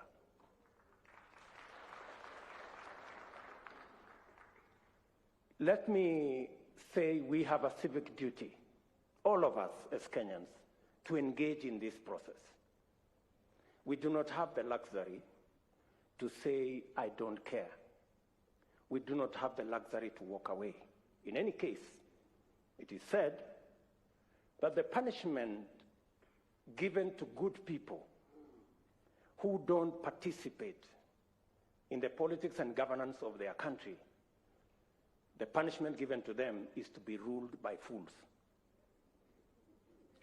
I don't think any one of us here wants to be ruled by fools. That's why we must participate in this process. And it's our civic duty to do so. The BBI process has given us a raft of proposals for us to see, to interrogate, to improve. You did tell us, Your Excellency, that we're all free to improve on this process. And the many proposals that have been put, especially that were outlined here by Adam Solo on administrative issues, on legislative issues, I believe that since we have a forum where in Parliament and in government, where we can discuss the policy, the administrative, and the legal issues in Parliament, that can be interrogated in that process. Many of those issues that are administrative and that are legislative are issues mainly to do with our youth, mainly to do with how to do business, how to grow our economy. And Your Excellency, I want to say that these are very important issues. And in any case, I would add that from that list, especially on matters to do with young people, how we can assist them with Higher Education Loans Board and give them a moratorium, how they can start business, it must not be lost on us that the real problem, the real problem is that these young people are jobless. That is the real cause of all this. And that is the discussion we must have. That is the discussion we must have. Having said that, Your Excellency, there are, in my opinion, gaps. The single most important sector that drives our economy, contributing 25% directly to our GDP, and through manufacturing another 24%, and which employs almost 65% of all people in Kenya, is the agricultural sector. I dare say, Your Excellency, that this is an area that, again, we must find a mechanism of having a conversation, especially the farming community, and matters to do with productivity, matters to do with proposals that were made on guaranteed minimum returns for our farmers, our wheat farmers, our sugarcane farmers, our coffee farmers, our tea farmers, our dairy sector, the pastoralist corner. Your Excellency, it is my humble submission that that is an area that we can improve this document on.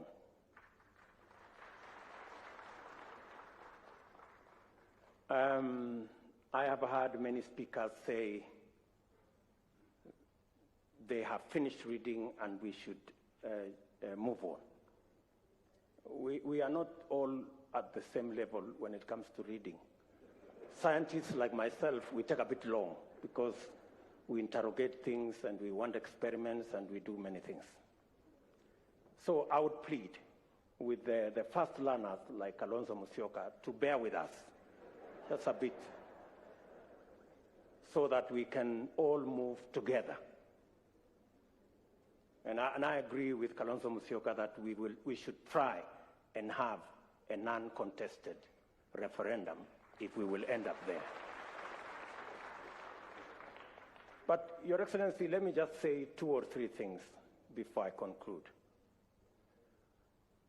On the matter of the judiciary, allow me to say there is huge space for us to have an improvement on the proposal that has been made. Access to justice is one of the biggest challenges that we had, and that is why the 2010 Constitution was promulgated. As we talk today, the judiciary, as per the requirements of the law, there should be a high court in every county. As we talk today, there are counties, almost 5 counties, that do not have a high court, and many Kenyans have to travel far to look for justice. As we talk today, though the law provides that there must be a court at least in every sub-county, there are 160 counties that do not have a court at all. And the problem is that the budget for the judiciary, we need to operationalize the judiciary fund that is already in the Constitution, so that the judiciary can establish more courts and the judiciary can hire more judges and more staff so that Kenyans can have access to justice.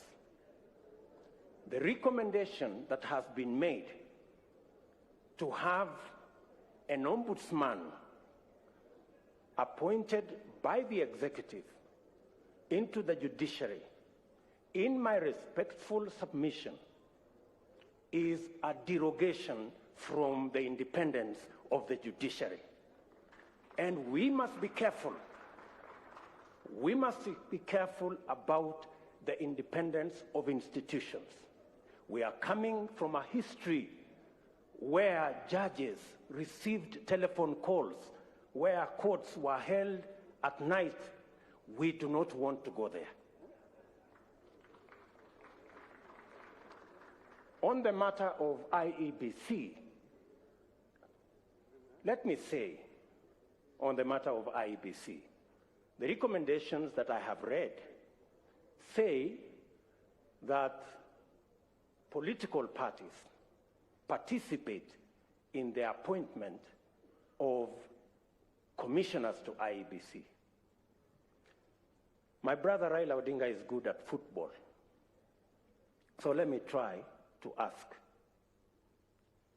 how fair will be a league where the referee is appointed by teams? And not all the teams, some teams. How fair will this league be? If you persuade me that you will end up with a fair game, fine. That's what I'm saying.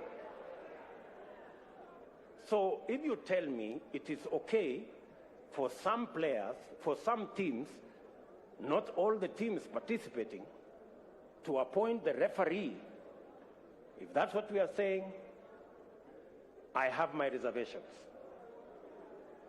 And I need to be persuaded, like many other Kenyans, that that is fair. On the third issue, you have had me, I have had you. And I think that is good progress. It's good progress. You've had me, and I have had you. You think it's fair? I have a different opinion. Maybe we will find a meeting ground somewhere. The third issue, the fourth issue, the third issue, Your Excellency, is the independence of our police force. The 2010 Constitution was very clear that the police must act independently of any politicians, whether they are in government or in the opposition. To recommend that we will have a police council chaired by a CS is actually a derogation from the independence of the police. And I want to ask you, we must be careful on where we are going.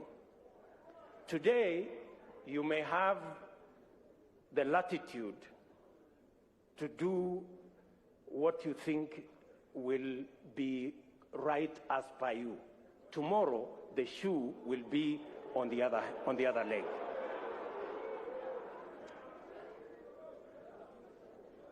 On matters to do with devolution, I agree that the increase to 35% is progressive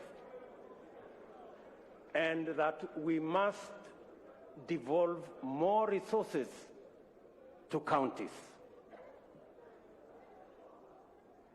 But accompanying the increase of resources to 35%, we must also ensure that the Senate has the necessary constitutional power to ensure that those resources are available and they are used properly.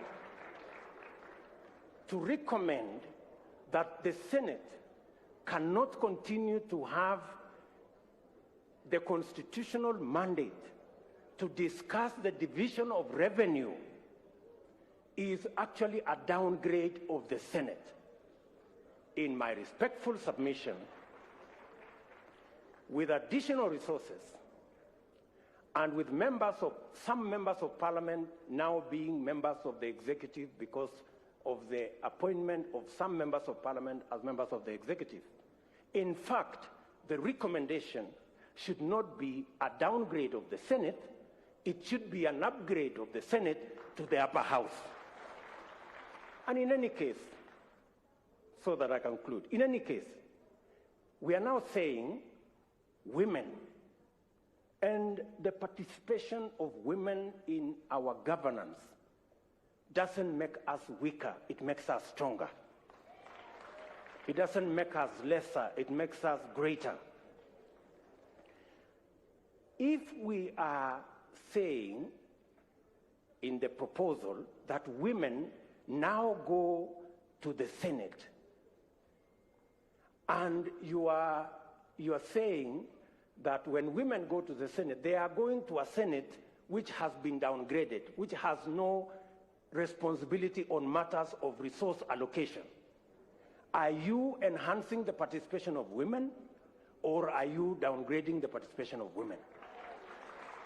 I mean, we are having a frank and honest conversation, good people, and it's good for us to listen to one another. So if we are saying women who today are sitting in the National Assembly, where resources are being discussed, if we take them from the forum where resources are being discussed and take them to a downgraded Senate, we are making the participation of women nominal. The participation of women should be substantive, in my respectful submission. And finally, Your Excellency, I know my brother Bishop Oginde has said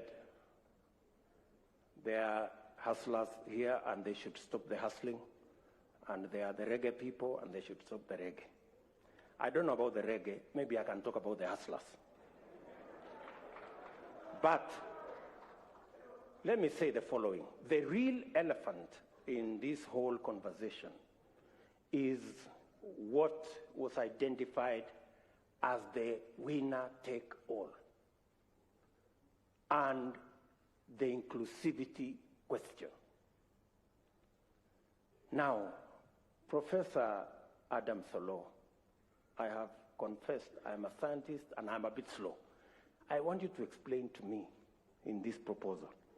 You have said that in this proposal, we will have the president with his running mate, deputy president. They will win, or we have candidates, they will win an election, and then the president will appoint the prime minister and the two deputies from the winning coalition. And then we will have the runner-up being the leader of opposition. Now, no problem, it doesn't matter who it is. I have no problem. You know, let us not personalize, there is no problem. Now, the question I am asking myself, have we sorted out the winner-take-all question? Oh, is that so? So, the president from his side, like for example here, President Uhuru Kenyatta, I am here, Kimunya is the prime minister because he's the leader of majority. We have Jimmy Angwenyi, who is our deputy, as a deputy prime minister, and maybe Maoka Maore as one of the deputies. So, what happens to the whole NASA brigade, together with Musalia and all these other people? I mean, and I am not saying anything. I'm just saying, I want to be persuaded, and forgive me if I am slow. Forgive me. There are so many Kenyans who are in my category. Are we together? Finally, on this inclusivity question, it is my humble submission that as we discuss inclusivity around us, the leaders, we must have a candid, open discussion on inclusivity about the millions of Kenyans locked out by poverty and unemployment. We must discuss how they are going to be part of the Kenyan society. That discussion we must have. And I want to thank the young man, very good, and the bright, intelligent young man from Kitale, because he said that we should not bring 16th century technology. And I am sure he was referring to the wheelbarrow. And possibly he was referring to me and this wheelbarrow. Sindio?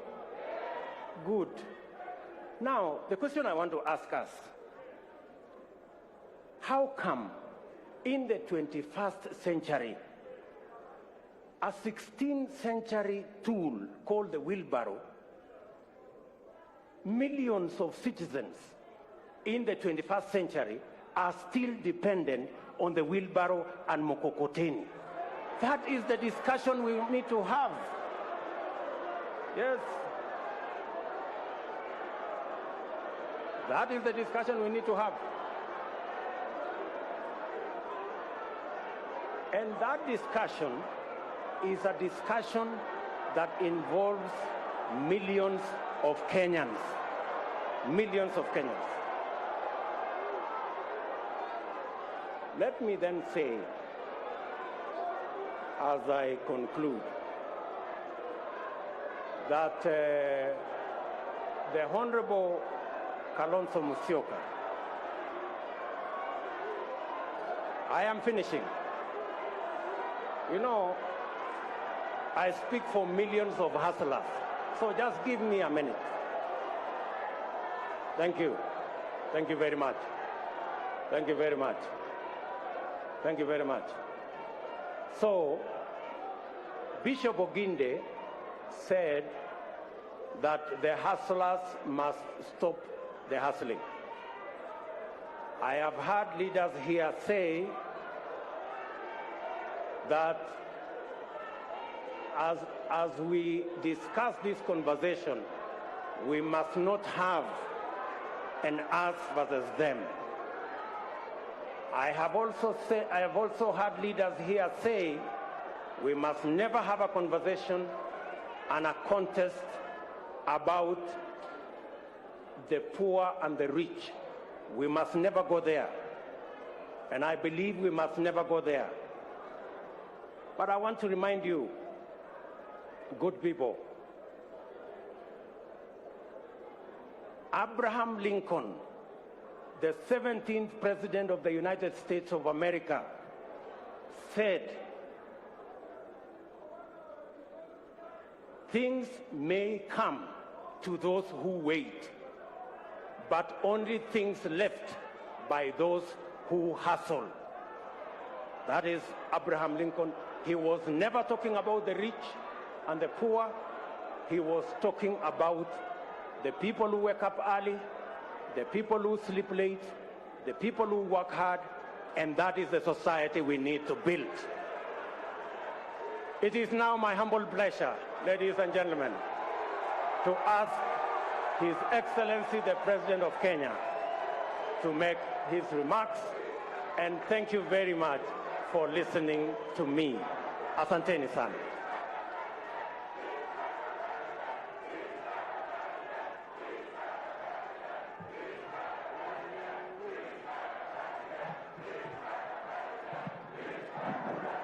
Asante. Thank you very much. Thank you very much.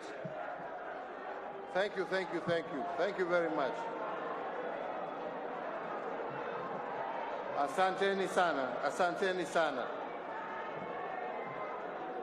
Asante sana. Fellow leaders gathered at this historic constitutional place of Bomas, and it is historic because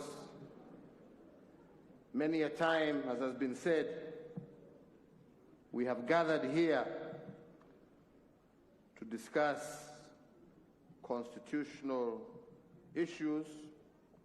Mimi nawasalimia nyote na nawashukuru kwanza kwa risala za birthday siku ya leo, na nasema asante.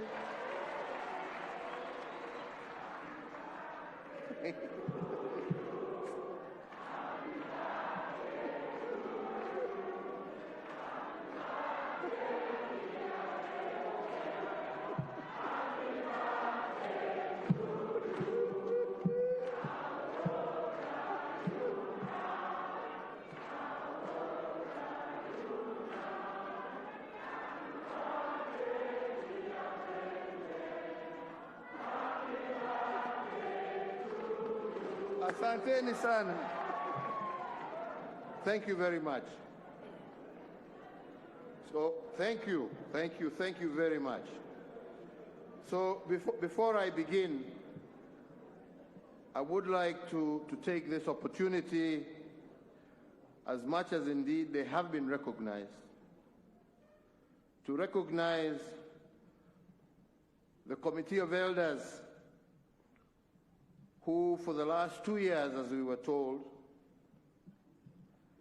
have taken their time and indeed in many instances their resources to travel around this country together with their secretariat and their technical teams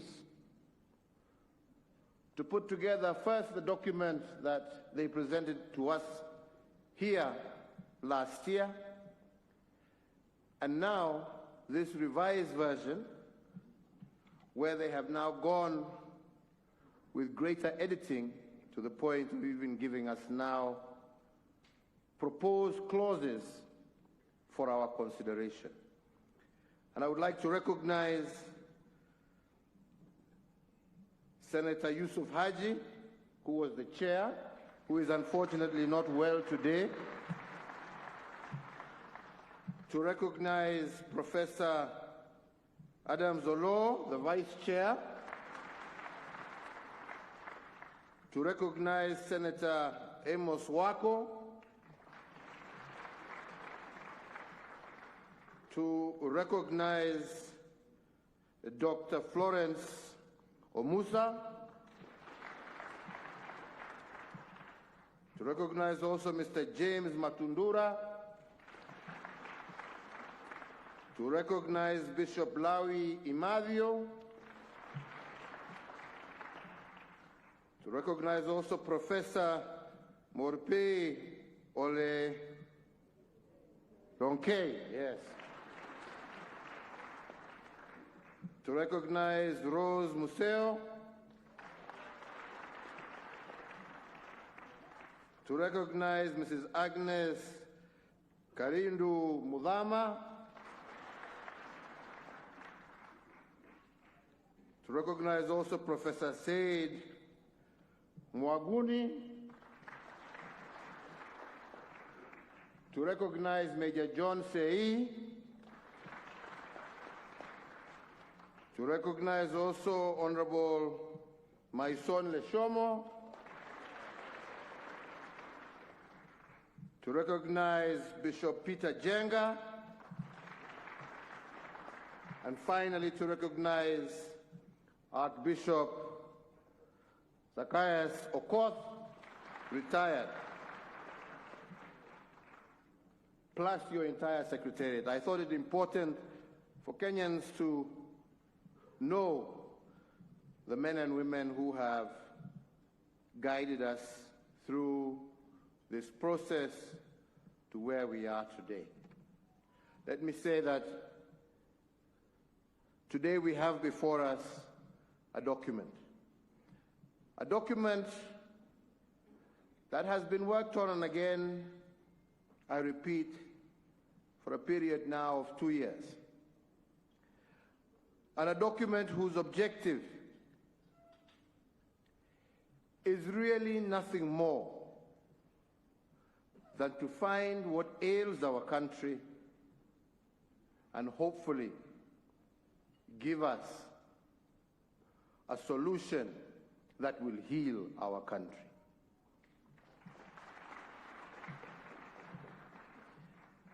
I want to also recognize at this moment my brother Raila Odinga.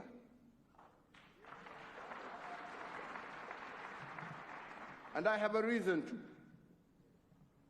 because as many of you know, we were competitors in 2007. 2017. And as such, things got to a very difficult level. Indeed, as Bishop Oginde here has said, and as many others will bear witness, but when we sat down to speak, something that was very difficult for him, but also for me and my team, very difficult.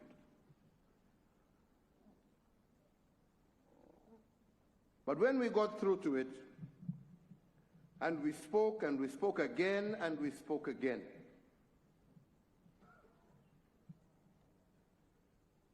we agreed that we're not here to share positions, and we should put our various positions aside. And we agreed that we were coming together with one common agenda, the agenda of ensuring that what the people of Kenya have witnessed in 1992, in 1997, in 2005, in 2007, in 2017, Kenyans shall never, ever witness again. We did not talk about sharing government, and as we stand today, he is not in government. He is not in government. He never made any demands for government. He never made any demand for a share of government.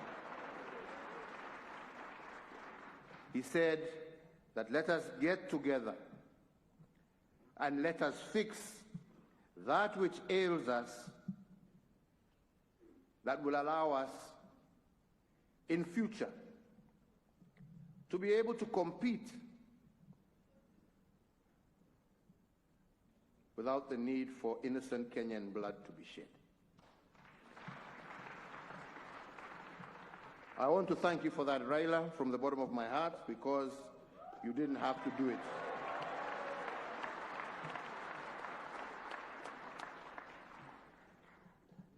I also want to thank my deputy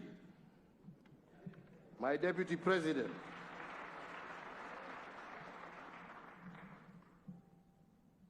Because all in all, along that path, I kept him abreast of what was going on. He was part and parcel. It's the truth, I'm not lying. Ask him, he's here.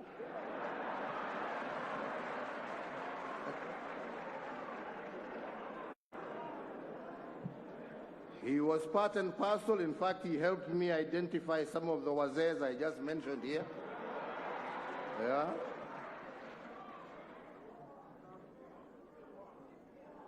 And the purpose, as I had told him, and as we agreed with Raila, was never to talk about what shall happen tomorrow in terms of our elective posts, but I said it was an extension of what I and you did in 2013.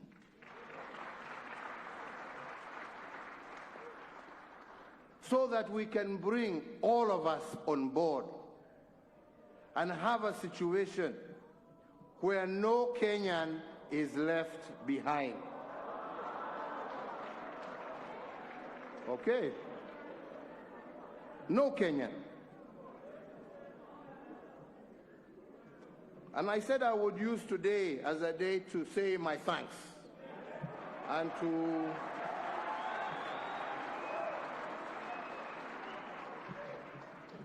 put things also in context. Because I hope and pray that from here we shall focus ourselves on the issue at hand. And the issue at hand is how to ensure unity in our diversity. There are issues, fellow Kenyans, that we consistently shy away from addressing because we don't want to address certain things. We don't want to own up to certain things. But the fact of the matter is that we are a tribal society. We want to get away from it, but that's what we are. And this is what divides us, because we pretend we are national leaders. But when the time comes, we switch to vernacular and we become what we are. And these are facts. Tusidanganyane.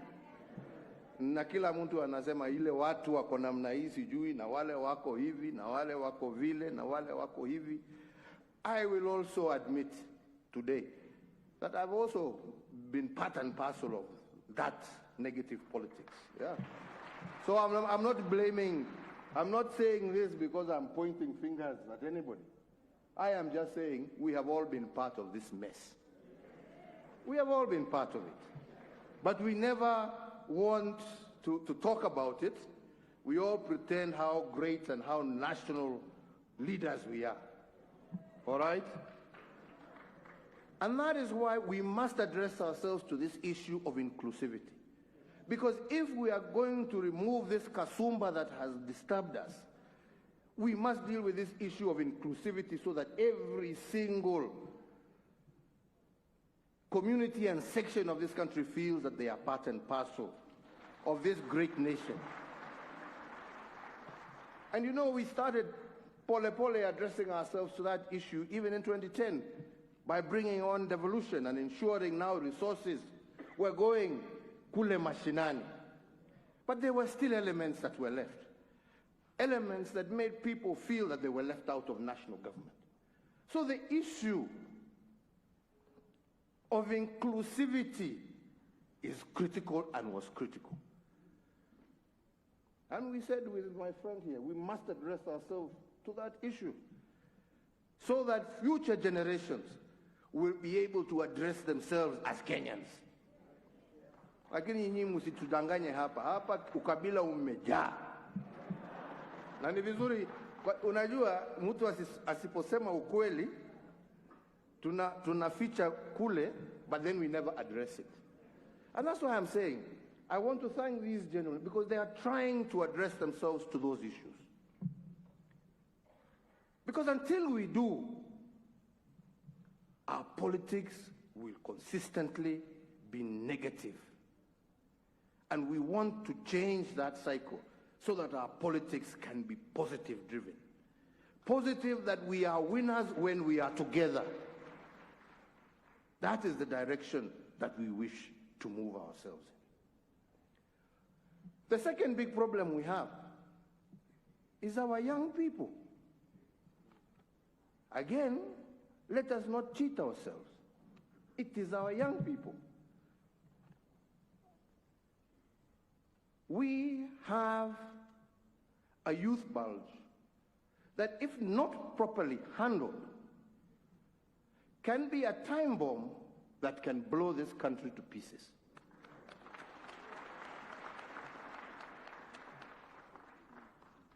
And the handling of that has to be done extremely carefully. Extremely carefully. That is not a problem of this community or that. It affects us all. But how we manage it, we must manage it very carefully. We cannot manage it through inciting them. All right? We must manage it by including them in our decision-making processes. And that is why I said in Kisii during the Mashujaa Day celebrations, if we are to deal with our youth problem, we must deal with our economy. And there is no country in the world that has ever developed on a 5-year cycle of politics. You can never develop on a 5-year cycle. And if you cannot develop your economy, how do you create the jobs? If every cycle you spend 1 whole year, and in this case, in our case, it's 2 years, before the election campaigning, then you spend another 2 years after the election campaign trying to sort out the political mess, umebaki na mwaka moja ya kufanya kazi. Uchumi kweli tutapanua? Wenzangu, vijana kweli tutawapatia kazi? Yeah? Na ndipo niliwaambia juzi wakati tulikuwa tumeenda kuanzisha mradi wa hawa vijana, na nikawaambia, my friends, be very careful. It is very exciting and it is very sweet. But we must stop this culture of use and dispose of our young people, and instead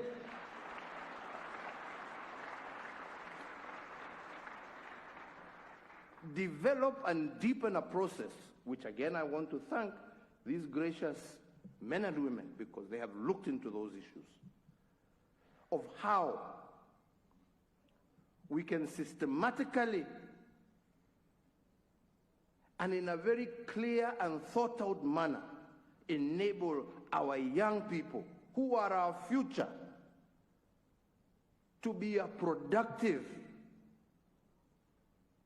part of Kenyan society. And nobody can do that. I can't do it alone. We must be together, and we must engage in that conversation together. Tunaelewana wenzangu? And I strongly believe if we just deal with those two issues,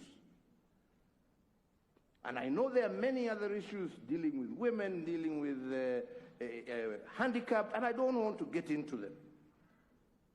Kwa sababu tumesoma na tumesema tutakuwa na dialogue. Lakini mimi ombi langu kwenu nyinyi ni wakati tunasoma, let us focus ourselves on dealing with those two very critical issues that will guarantee the peace, the stability, and the ultimate prosperity of our nation.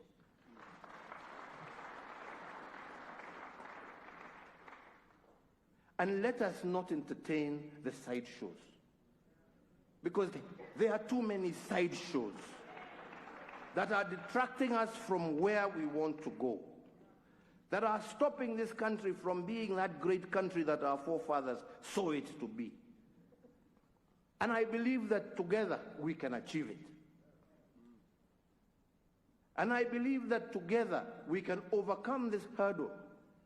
And then those who are seeking elective positions, how wonderful it would be if you were seeking those elective positions in a unified country where it was ideas that are competing against each other, not ethnicity, not this, not this.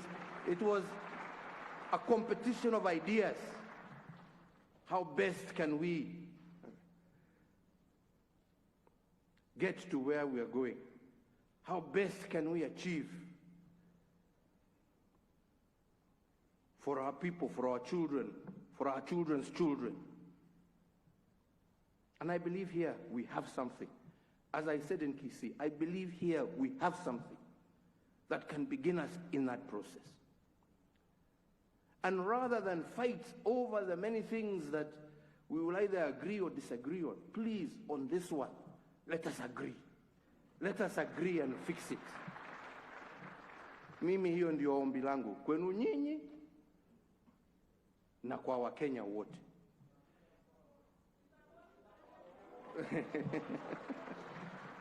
Na ndio nasema mimi nawaomba msome, kwa sababu like I said, kuna vipengele mingi. Na tumesikia hapa wengine wakaya mistaki ile hii iwe namna hii iwe namna hiyo. Ni sawa. That is the conversation that we must have. Si ndio? Because at the end of the day, all we want to do is to see ourselves improve what has been done. But let us not be bogged down by those ones and fail to achieve this one. Because without this, hata hizo zingine zote ni za bure. Amani wenzangu, amani na umoja wa taifa letu, na njia ile tutapambana na ukosefu wa kazi kwa vijana wetu. Na mambo haya hatutaweza kutimiza tusipokuja pamoja. Na ndipo mimi leo, vile mmesikia nikisema, namshukuru ndugu yangu Raila. Hakuja hapa kupambana na mimi. Hakuja hapa kusema tugawe serikali. Na nikimshukuru na mshukuru pamoja na viongozi wake wenzake wale walikuwa wanasa. Mheshimiwa Kalonzo Musyoka, Mheshimiwa Mudavadi, Mheshimiwa Wetangula. Wote. Na nawashukuru. Na ndipo namshukuru hata sasa upande yetu ya Jubilee namshukuru. Kwa sababu tulisonga pamoja hapa katikati, ndio sasa 2022 ikaanza kuwa inapita.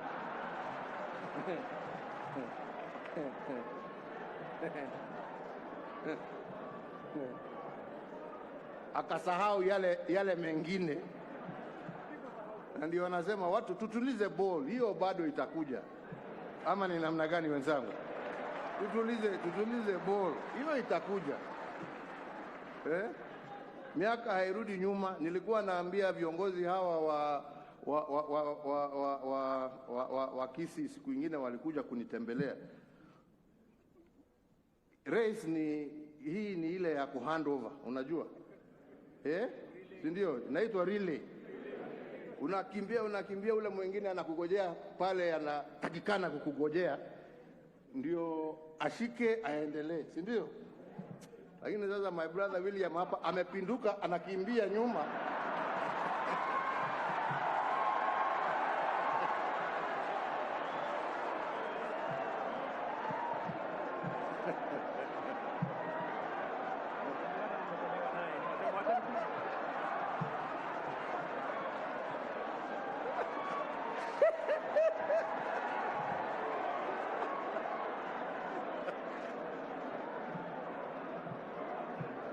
Nikasema mosmos, utafika tu.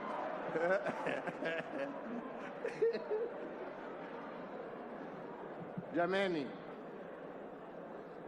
tufanye shughuli hii muhimu kwa taifa, shughuli ambayo itatusaidia na itasaidia kuleta umoja na amani katika taifa letu.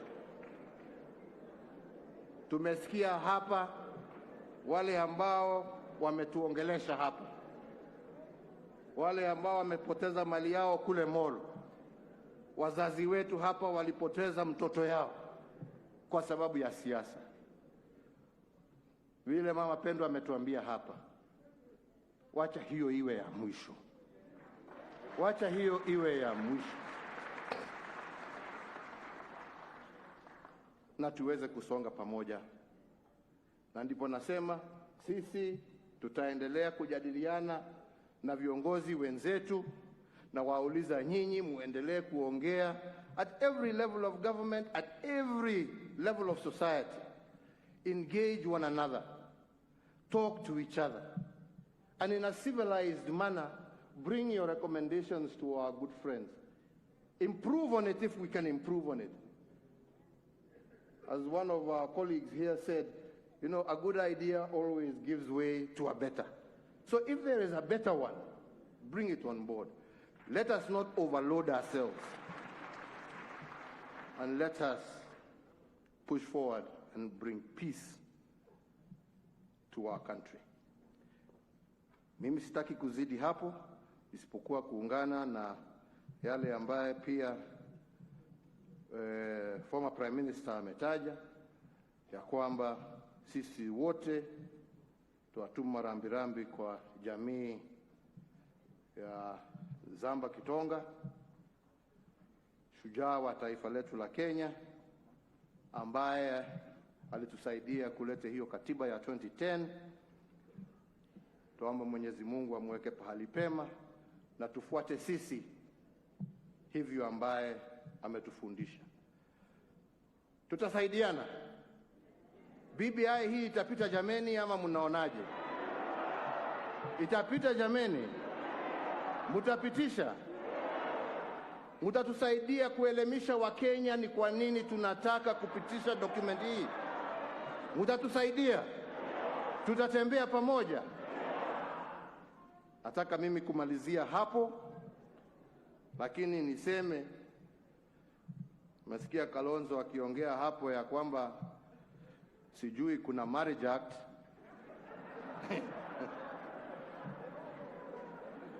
Lakini ile nilishika ni apogisho kuniambia kuna ukurasa Biblia ambaye inasema inawezekana. Nataka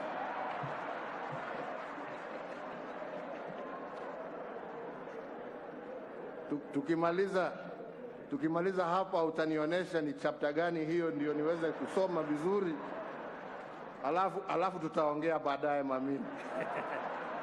Mungu awabariki, Mungu awalinde. Asanteni sana. Tusimame sote sasa kwa wimbo wa taifa. Sorry.